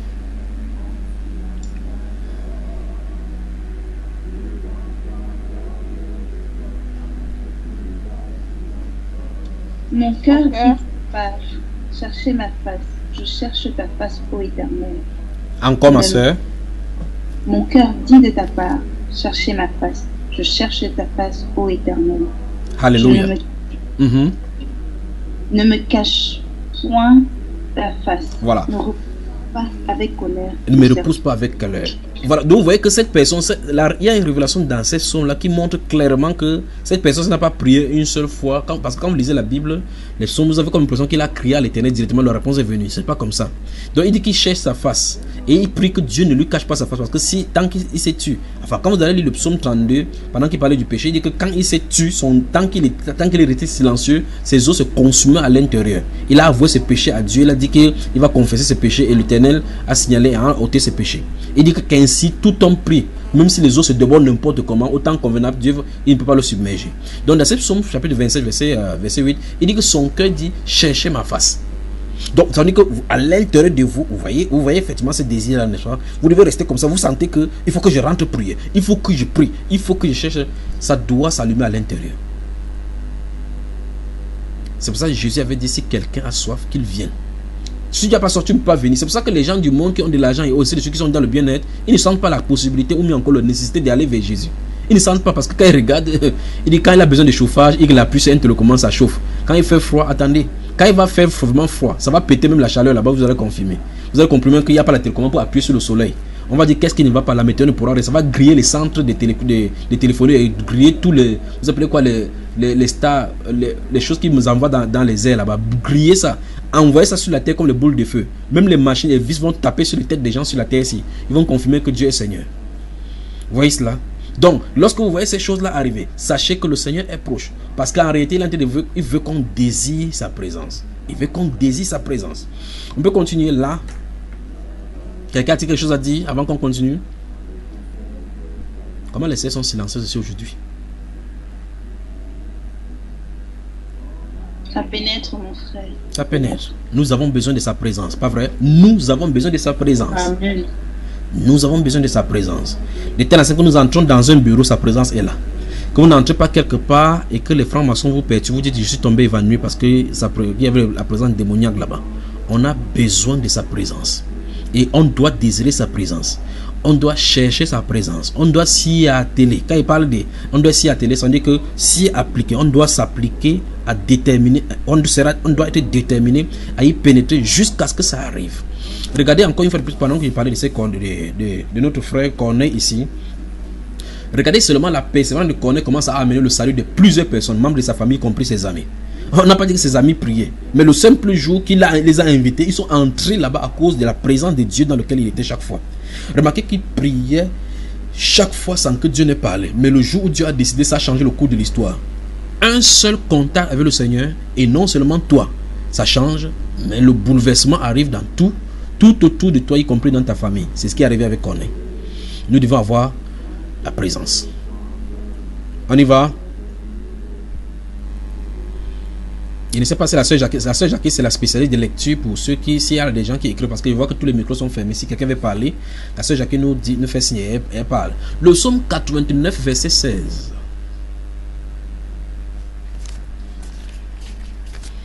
Que Dieu notre Père bénisse les femmes ce soir. Psaume 89. Heureux le peuple qui connaît le son de la trompette. Il marche à la clarté de ta face, ô Éternel. Ah, c'est merveilleux ça. C'est merveilleux ça. Qui a lu là même? Marie-France. Marie-France. La sœur Marie-France, dis-nous ce que toi-même tu es en train d'entendre dans ce verset 16 du chapitre 89 des psaumes. Heureux le peuple qui connaît le son de la trompette. Il marche à la clarté de ta face, ô Éternel. Dis-nous alors. Celui qui marche dans la présence du Seigneur ne s'égare pas. Oui. La trompette, la trompette là, c'est quoi? Au son de la trompette, ça veut dire quoi? C'est sa présence. Voilà. Donc, si on fait pom pom pom pom, quelqu'un entend. S'il parvient à entendre, il peut maintenant se préparer par rapport à quelque chose, n'est-ce pas? Amen. Voici la trompette qui est en train de sonner donc maintenant. Cherchez donc sa face. Cherchez sa face. Vous allez marcher donc à la clarté de sa lumière. Donc, si vous entendez cette trompette, ça veut dire que la trompette dit préparez-vous. Cherchez sa face. Cherchez sa face. La Bible déclare que sa parole est une lampe qui éclaire, pas vrai? Il donne cette révélation-là au simple.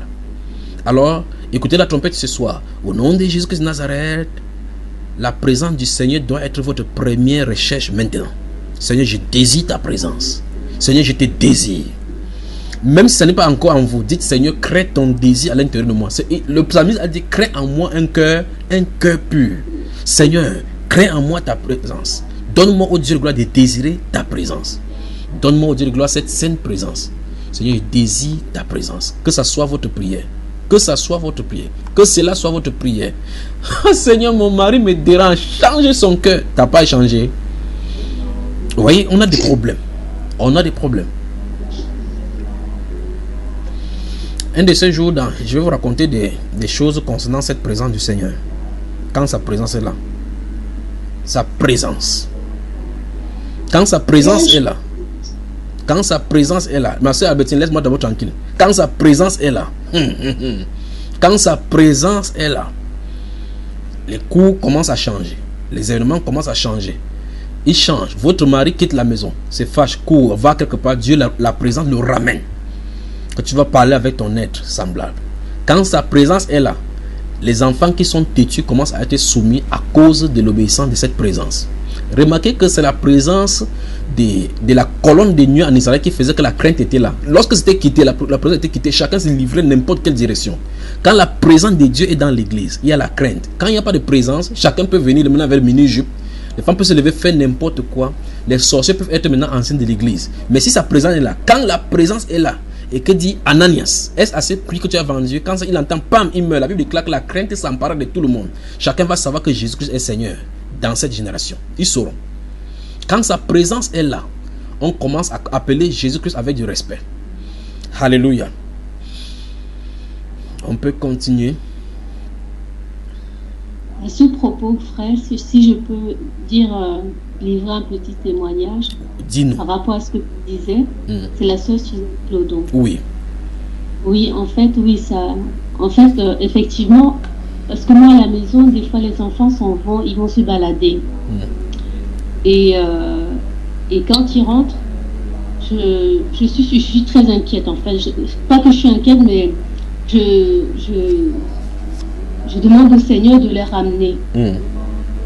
Et je prie, enfin, j'ai ce réflexe de prier, de faire cette prière dans mon cœur, en fait. Et tout de suite, même pas une minute après, je les vois arriver. Et à chaque fois, c'est comme ça. Quand je demande au Seigneur, ramène-moi le petit Gabriel, ramène-moi Alexia. Et même pas 2 minutes après, l'enfant est là, quoi. Donc, mais les êtres rationnels diront que c'est un hasard. N'est-ce pas? Amen. Amen. Ils diront Ah, que... Oui. Voilà pourquoi moi aussi, je voulais aussi assaisonner ce que vous étiez en train de dire. Assaisonne-nous ça, ma soeur. Tu mets bien le condiment. Vas-y. Je crois que dans la nuit d'aujourd'hui, je suis allée dormir et puis je ne sais plus, je n'ai pas regardé si c'est 3 heures ou 2 heures. Après, je me réveille, mais je ne m'assois pas. Je veux seulement chanter. Et la chanson là est vraiment rare, on ne la chante pas tous les jours. Bon, comme je suis seulement allongée au lit, et puis je commence à chanter. Jésus-Christ, ta présence dans ce sanctuaire, louez l'Éternel. Esprit Saint, tu es présent dans ce sanctuaire, louez l'Éternel. Louez, louez, louez, louez, louez l'Éternel. Je peux chanter, louez, louez, louez l'Éternel. Esprit Saint, tu es présent dans ce sanctuaire, louez l'Éternel. Dieu d'Abraham, tu es présent dans ce sanctuaire, louez le Seigneur. Louez, louez, louez, louez, louez l'Éternel. Oh, je peux chanter, louez, louez, louez l'Éternel. Et je ne voulais plus dormir. Quand j'ai envie d'aller dans l'autre louange, je reviens à la louange là. Après, j'ai dit merci Seigneur. C'est vraiment ça que je voulais partager avec vous. Amen. Amen. Mais la chanson là, tu l'as prise où? Ça venait comme ça? Et c'est une chanson que je connais depuis au Gabon. Mais pour la chanter, vraiment, il faut même que je garde ça parce que ça ne vient pas comme ça. On ne chante pas, c'est rare. Et c'est venu seulement la nuit. Et je ne voulais pas dormir. C'est ça que je voulais seulement écouter. Et je chante tranquillement. Et je pointais du doigt. Je dis que tu es là, Saint-Esprit de Dieu. Tu es ici, là, dans ce sanctuaire. Amen. Là. Donc c'est la petite contribution que je voulais faire. Elle n'est pas petite, ma soeur. Tu as bien assaisonné ce soir. Et sa présence était là. Et quand sa présence est là, on doit le louer, effectivement. N'est-ce pas, ma soeur? Quelqu'un a-t-il quelque chose à dire ou bien on continue?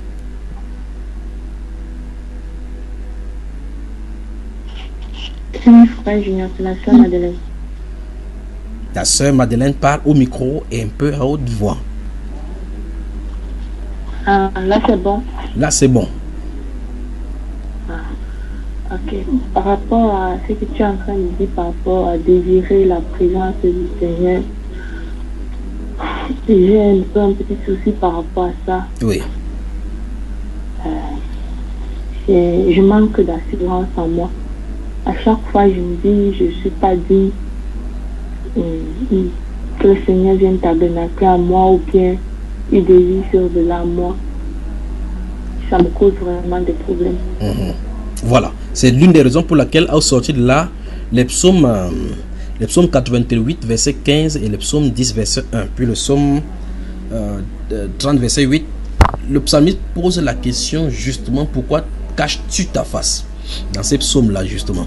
Donc, ce sera l'un des sujets de prière à la sortie d'ici, de cet enseignement. Donc, Seigneur, pourquoi caches-tu ta face? Pourquoi cette présence-là ne se manifeste pas? La révélation de ces questions-là, ou bien encore la réponse à ces questions-là, donne justement ce que j'ai dit tout à l'heure, ôter tout ce qui peut être un obstacle. C'est pour cela qu'après avoir fait ces prières, ces styles de prière, on marche à la clarté de la parole, pas à l'autre clarté de la pensée. Parce que si après avoir fait des prières à Dieu, tu décides encore d'être à la place de Dieu pour savoir si tu es déjà clean, c'est qu'il y a un problème. Il faut faire ce que tu as fait selon les Écritures et tu laisses Dieu faire ce que selon lui. Dans le cadre des Actes des Apôtres chapitre 10 dont j'ai parlé tout à l'heure, remarquez bien que qu'est-ce que Corneille faisait. Corneille était centenier, il était soldat. Quand il sortait le matin, il faisait ce qu'il avait à faire. Il priait Dieu. Quand il prie Dieu, il voit les gens dans le pauvre, dans le peuple, il fait ses aumônes. Il prie Dieu, il craint Dieu. Il vit comme ça, il continue son travail. Il n'en demeure pas moins que lorsqu'il priait dans son lieu secret, Dieu est venu le rencontrer. Donc il ne pouvait pas prier un jour, il dit que est-ce que Dieu m'entend même. Son Corneille ne posait jamais ces questions-là. Et l'autre chose, c'est qu'on ne nous a pas dit combien de fois il a fait cela, ni combien de temps il a fait cela. Et un de ces jours, Dieu l'a rencontré, d'accord Madeleine? Donc le problème se situe, c'est même pas au niveau de manque de confiance, c'est au problème du fait que tu te mets à la place de Dieu pour observer ta propre vie. Fais ce que tu as à faire et lâche l'autre à Dieu. D'accord ma soeur? Psaume 118, le verset 8 et 9. Qui va nous lire?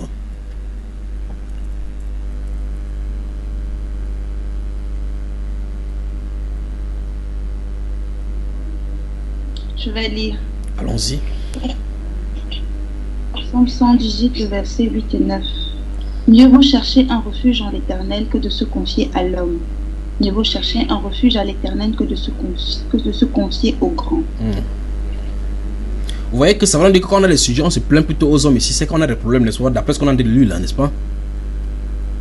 D'après ce que nous sommes allés lire là, il dit mieux vaut chercher un refuge en l'Éternel que de se confier aux hommes. Si on veut confier en l'homme, parce que dans sa bouche il n'y a que des souffles, ça veut dire que le même problème que tu expérimentes, il expérimente la même chose et peut-être bien plus, parce qu'il y a des gens à qui tu poses des problèmes. Il dit que maman, si j'ouvre ma part là comme ça, tu sais que ta part n'est rien. Tu seras mon consolateur. Alors donc vous voyez que ça ne sert à rien d'aller dire à quelqu'un qui va porter le fardeau alors que personne ne peut porter ton propre fardeau. Qu'est-ce qu'il faut faire?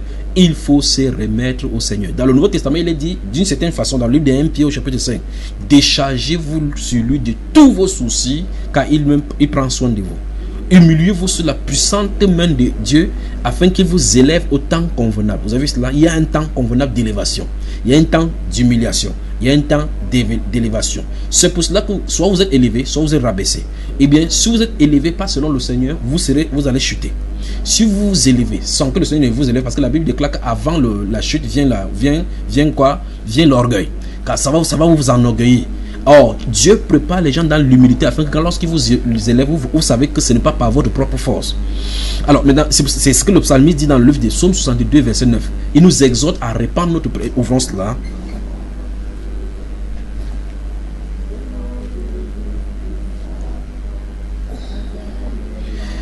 Ah, mes soeurs, je vous aime. Je vous aime et je vous aimerai.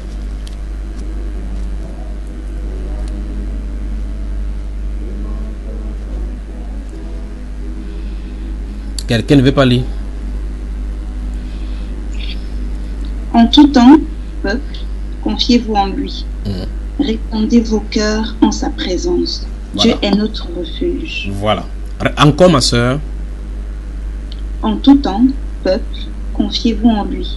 Répandez vos cœurs en sa présence. C'est-à-dire, Dieu est notre refuge. Dieu est notre refuge. C'est-à-dire quoi? Toi qui as lu. Ça veut dire s'abandonner complètement à lui. Donc, il dit qu'on répand. Ça veut dire que tout ce que vous avez sur le cœur qui peut vous peser. Répand, quand on dit par exemple répand l'eau sur la terre, ou bien on répandait le sang sur la terre, on dit que vous versez ça sur lui. Allez, déchargez-vous sur lui. C'est ce que Pierre a dit, que je citais tout précédemment dans le livre de 1 Pierre au chapitre 5. Répandez vos cœurs. Ça veut dire qu'il y a n'importe quoi, vous téléchargez ça sur lui. Téléchargez sur lui, son disque n'est pas plein. Ça ne peut pas se saturer. D'accord? N'essayez pas de vous inquiéter que non, je dérange même Dieu avec ceci. Dieu aime que vous le châtiez, vous le chatouillez même avec de petits problèmes. Même si vous dites, ah Seigneur, est-ce que le cube, si met le cube dans la mamie là, est-ce que ça ne doit pas être salé? Le Saint-Esprit te dit que c'est suffisant. Vous dites, vous jeûnez. Ah Seigneur, comment il va faire? Je jeûne. Je ne vais pas préparer parce que je vais pas préparer maintenant parce que s'il met le cube, il faudra que je goûte. Faites-lui confiance. Seigneur, il prend quelle quantité? Il prend votre main, il l'envoie dans le sel, il prend la quantité qui est suffisante, il met. Lorsque vous allez manger, les gens goûtent, on dit, ma soeur, est-ce que quand tu as goûté, tu as mangé, tu as préparé, tu as goûté, et puis vous voyez effectivement que vous n'avez pas goûté, mais le Saint-Esprit a préparé pour vous? Oui. Vous dites quoi? Oui, il a préparé pour vous. Il peut faire le choix de votre vêtement, le choix de la route où vous allez prendre, le choix de quoi répondre, c'est que vous allez dire à votre mari, si vous allez dire à votre femme, de telle façon que le choix du mot sort pour être accroché exactement dans le cœur là où il se doit. Dieu veut qu'on l'importune. Pas tous les domaines de notre vie, pas tout ce que nous traversons. Il y a des gens qui disent que non, ceci ne peut pas poser ce problème, c'est à Dieu. Ça veut dire qu'il y a des problèmes que tu peux résoudre par toi-même. Or, la Bible déclare que nous sommes les brebis. Il est le berger. Imaginez que le berger, la Bible dit au Seigneur, au berger, que non, aujourd'hui ne veut pas sortir, il fait trop froid dehors. Ces herbes-là, aujourd'hui, ne veut pas manger ces herbes. Ça n'a pas de sens. Le berger qui décide, il vient ouvrir le portail, il dit dehors. Quand tu continues à dormir encore, il tape avec le bâton. Les persécutions, tu fais quoi là? Jusqu'à ce que tu comprends. Souvenez-vous que nous sommes des moutons. Nous sommes bêtes. Parce que par définition, les moutons sont bêtes. Comme on est bête, on fait confiance au berger et à son bâton. Quand il fait pap sur ton ventre pour que tu quittes là où tu en es de se diriger, c'est parce qu'il connaît qu'il y a un trou quelque part. Il vous nous préserve pour qu'on ne fonçons pas dans le trou. Vous me suivez, n'est-ce pas, mes soeurs? Psaume 62, verset 9. Ce qu'on a lu aujourd'hui, n'est-ce pas? Mais c'est une grâce donc, d'être dans la présence du Seigneur. Mais comment y être invité? Psaume 65, verset 5. Psaume 65, verset 5.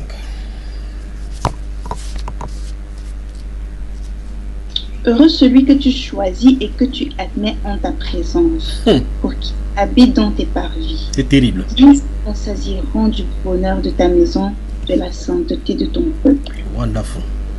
Ça, seulement, c'est suffisant pour développer pendant 2 jours. Relis encore, ma soeur. Heureux celui que tu choisis et que tu admets en ta présence, pour qu'il habite dans tes parvis. Nous nous rassasierons du bonheur de ta maison, de la sainteté de ton peuple. Donc, d'une part, c'est une grâce d'être choisi et d'être admis en sa présence. Oui ou non?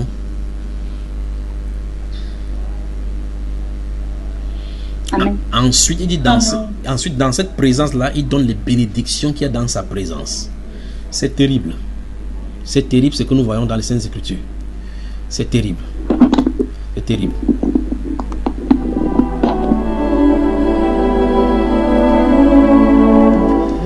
La femme dans la sainteté se ferme ce soir dans sa présence.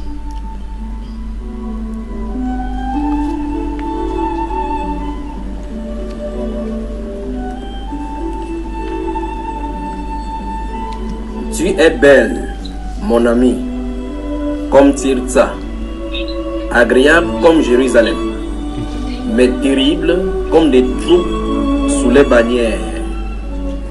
Détourne de moi tes yeux, car ils me troublent. Tes cheveux sont comme un troupeau de chèvres suspendus au flanc de Galade. Tes dents sont comme un troupeau de brebis qui remontent de l'abreuvoir.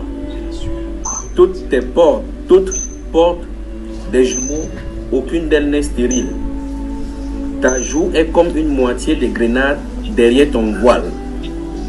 Il y a 60 reines, 80 concubines et des jeunes filles sans nombre. Une seule est ma colombe, ma parfaite. Elle est l'unique de sa mère, la préférée de celle qui lui donna le jour. Les jeunes filles la voient et la disent heureuse. Les reines et les concubines aussi, et elles la louent. Qui est celle qui apparaît comme l'aurore, belle comme la lune, pure comme le soleil, mais terrible comme les troupes sous leur bannière.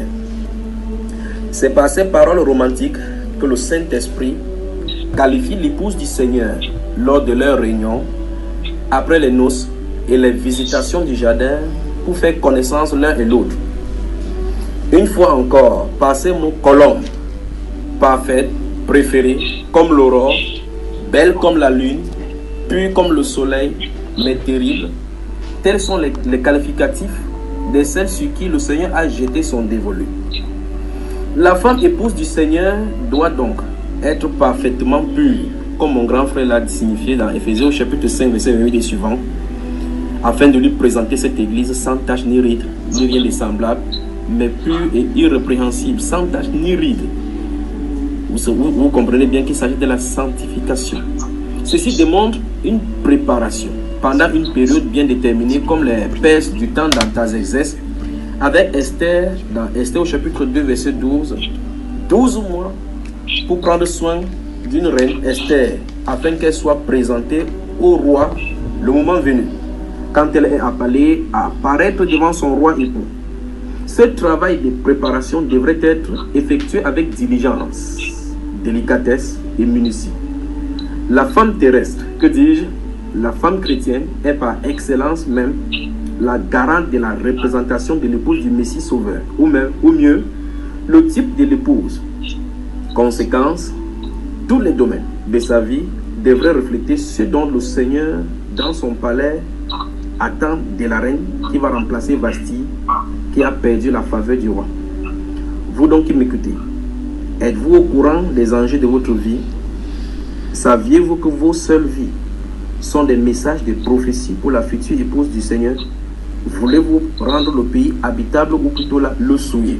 C'est à vous de voir. La femme dans la sainteté est cette plateforme qui vous permet de vous dépouiller afin d'être prête et de dire à la fin avec Paul, j'ai combattu le bon combat. Désormais la couronne de gloire, la couronne de justice m'est réservée. Si vous êtes prête à en découdre une fois pour toutes avec ces objets sataniques encombrants, tant physiquement que spirituellement, un seul endroit. La femme dans la sainteté sur Skype. Vous me contactez en quelques lieux que vous écoutez cette voix, où vous vous trouverez sur cette terre, puis cette voix vous localisez. Vous écrivez à Junior, Junior c'est J-U-N-H-I-O-R-S, avec le chiffre 3, ou bien vous envoyez un email, ou mieux encore vous appelez les numéros qui figurent à la fin de chaque enseignement sur Bamba Iba. Créez votre compte Skype et envoyez-moi, je vous y joindrai sur le groupe, dans le forum. Mais souvenez-vous, c'est la prédication sans compromis sous toutes ses facettes. La parure interne est cachée. Cette pureté incorruptible, qui est d'un grand prix devant Dieu, d'un esprit doux, qui est d'un grand prix devant Dieu, est l'objet même de ce forum, afin que toi, femme, tu sois conforme à cette réclamée dans Proverbe chapitre 31, verset 10. Plusieurs articulations dont vont faire montre dans ce forum, la stérilité de la femme, que faire, les différentes facettes des questions des femmes, comment marcher comme Dieu veut vraiment dans ce siècle, comment savoir que je fais vraiment la volonté de Dieu. Mon mari ne croit pas et veut se séparer de moi. L'éducation des enfants dans un monde en décadence, en compagnie d'un mari ami du diable. Voilà les thèmes que nous allons développer tout autour. La relation avec les beaux-parents, aux fous et aux moulins. Les jeunes filles et leur virginité. Véritable défi dans un monde pervers et adultère. Relation avec les collègues, avec les familles. Ton style de vie, ton goût, tes fréquentations, ton habillement, la distraction et une marche chrétienne. Une femme folle de Jésus. Les jeunes filles ou bien jeunes femmes qui sont engagées dans des relations amicales avec les jeunes garçons qui désirent les draguer. Les rapports sexuels que je ne dois plus faire. Les hommes te draguent alors que tu es habillé tel que tu es. Que faire, etc. Femmes violées, femmes qui ayant avorté. Comment et quoi faire, les dangers et les solutions. Voilà les sujets autour desquels meublerons ces échanges, et puis nous aurons certainement des témoignages et vous allez témoigner, des prières pour chacune de vous, depuis votre foyer, votre travail, les maladies que vous rongent, les sujets de votre cœur en fonction de vos besoins. Allez, c'est parti. Êtes-vous prêts à dire aux puissances des ténèbres, je suis prête à me débarrasser de vous jusqu'à votre atome, au nom de Jésus. Bonsoir et bienvenue.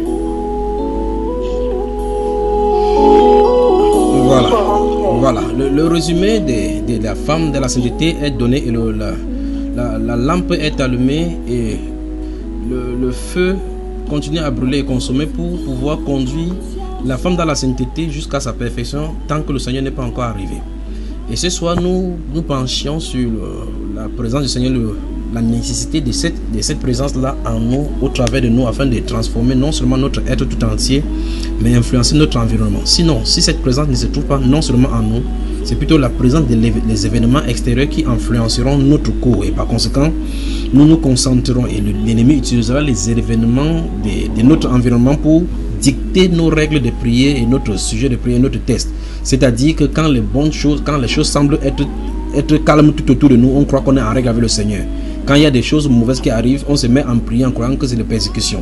Mais pourtant, la présence du Seigneur dira des choses que Dieu veut dans le silence, dira des choses que Dieu attend dans la persécution. Derrière une situation bien déterminée, Dieu révélera sa pensée. Comme mon grand frère l'a dit, nous avons la pensée de Christ. Et Dieu désire en effet se révéler, comme il a dit dans le livre de Deutéronome chapitre 29, le verset 29, que les choses cachées sont pour lui, les choses révélées sont pour ses enfants.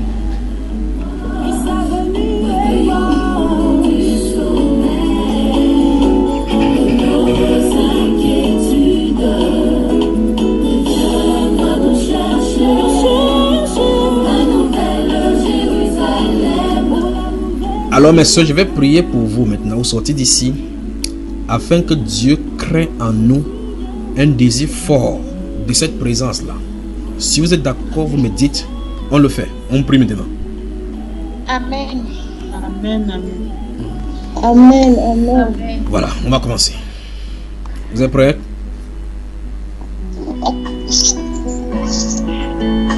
Amen.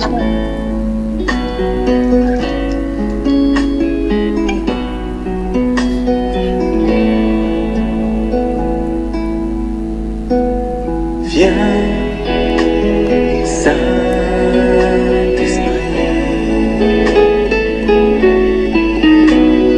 Viens dans ma vie. Viens,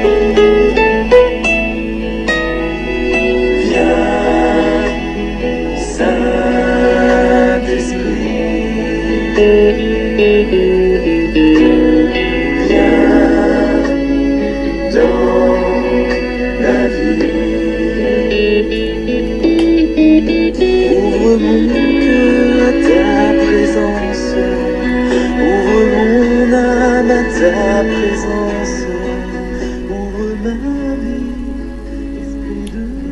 Père, tu as dit que cette parole devrait être prêchée, tu habiterais le cœur de tes enfants. Et ce soir, tu nous as enseigné que la nécessité pour nous d'être dans ta présence afin que tu sois présent en nous est une question de vie ou de mort en ce moment où les ténèbres sont en train de dominer sur la terre et des événements fâcheux sont prêts à s'abattre sous la tente, la voûte que couvre la voûte céleste. Seigneur, nous voici au devant de toi ce soir, mais voici avec ce peuple. Seigneur, tu sais exactement ce qui est sur mon cœur et comment l'église et toutes les églises me donnent de la peine chaque jour alors que je contemple ces choses qui arrivent et les bienfaits que tu as réservés de l'autre côté à l'église et on ne parvient pas à se saisir de cela. Mais ce soir, je prie au Dieu de gloire que tu diriges ce cœur vers toi. Le cœur de cette personne, ce qui a saisi cette parole-ci et qui la comprend effectivement. Que tu l'amènes en ta présence. Je prie au Dieu de gloire que tu amènes la présence de ton esprit dans le cœur et dans des vies, afin que les cours des événements dans leur famille, dans leur foyer, dans leur entourage soient changés totalement et de façon drastique, comme le fit le cas de notre grand frère, le frère Corneille et toute sa famille et ses amis. Je prie Dieu de gloire donc que tu prennes le cœur de quelqu'un ce soir et tu installes ta présence et le désir de ta présence, le désir de te chercher. Tu as dit dans ces Proverbes chapitre 8 que heureux celui-là donc qui veille à tes poteaux, qui veille à tes portes et pour en garder les poteaux. Seigneur, tu dis que celui qui t'a trouvé a trouvé la vie. Je prie Dieu de gloire que tu te révèles à un cœur ce soir et qu'au sortir d'ici, Père de gloire, que ta présence devienne évidente pour tes filles qui sont là présents et pour celles qui m'écoutent. Je prie Dieu de gloire que tu amènes ta présence dans le foyer. Je prie Dieu de gloire que tu amènes ta présence dans leur âme. Donne la soif au Dieu de gloire dans leur âme, le désir de te plaire, de marcher avec toi. Seigneur, tu désires marcher avec nous car tu as dit tu seras avec nous tous les jours jusqu'à la fin du monde.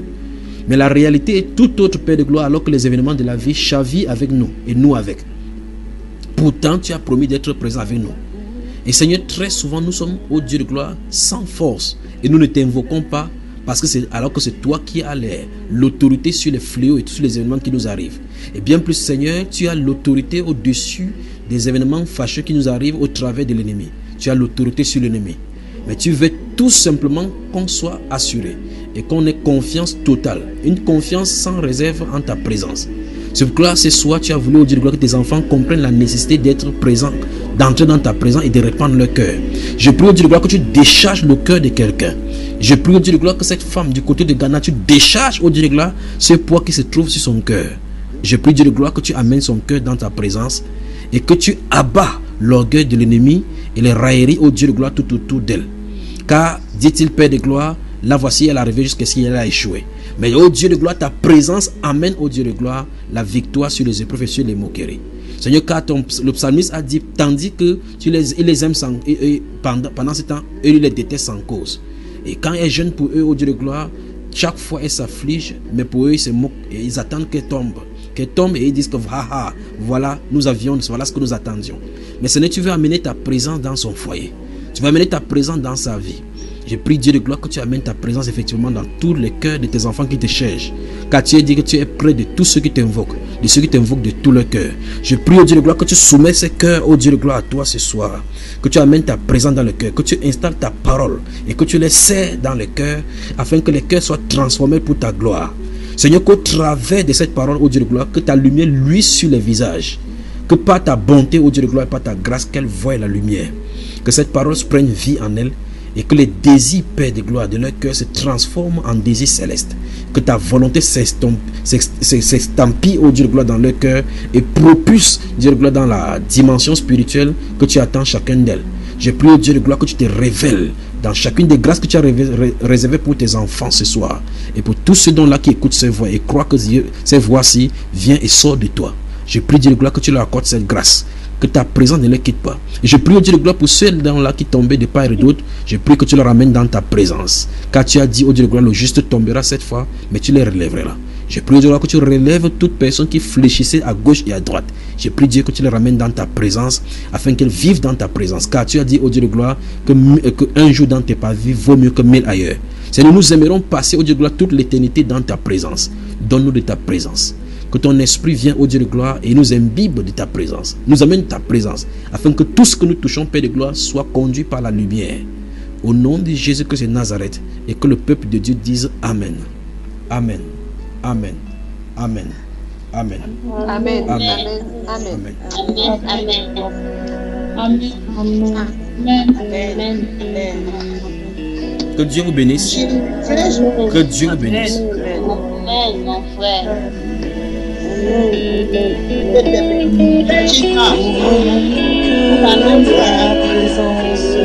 Maman, Betty, on a rendez-vous demain mardi. Tu avais dit mardi, non?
te dis oui,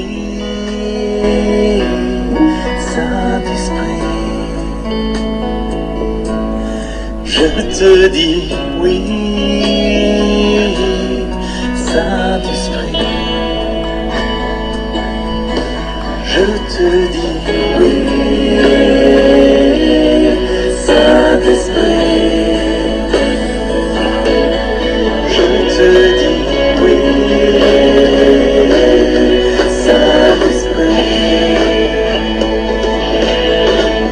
Envoie confiant en ton amour, toi qui m'aimes depuis toujours. Esprit de Dieu, répands ton feu, Esprit de Dieu. Envoie confiant en ton amour, toi qui m'aimes depuis toujours. Esprit de Dieu, répands ton feu, Esprit de Dieu. Répands ton feu dans ma vie. Répands ton feu dans ma vie. Répands ton feu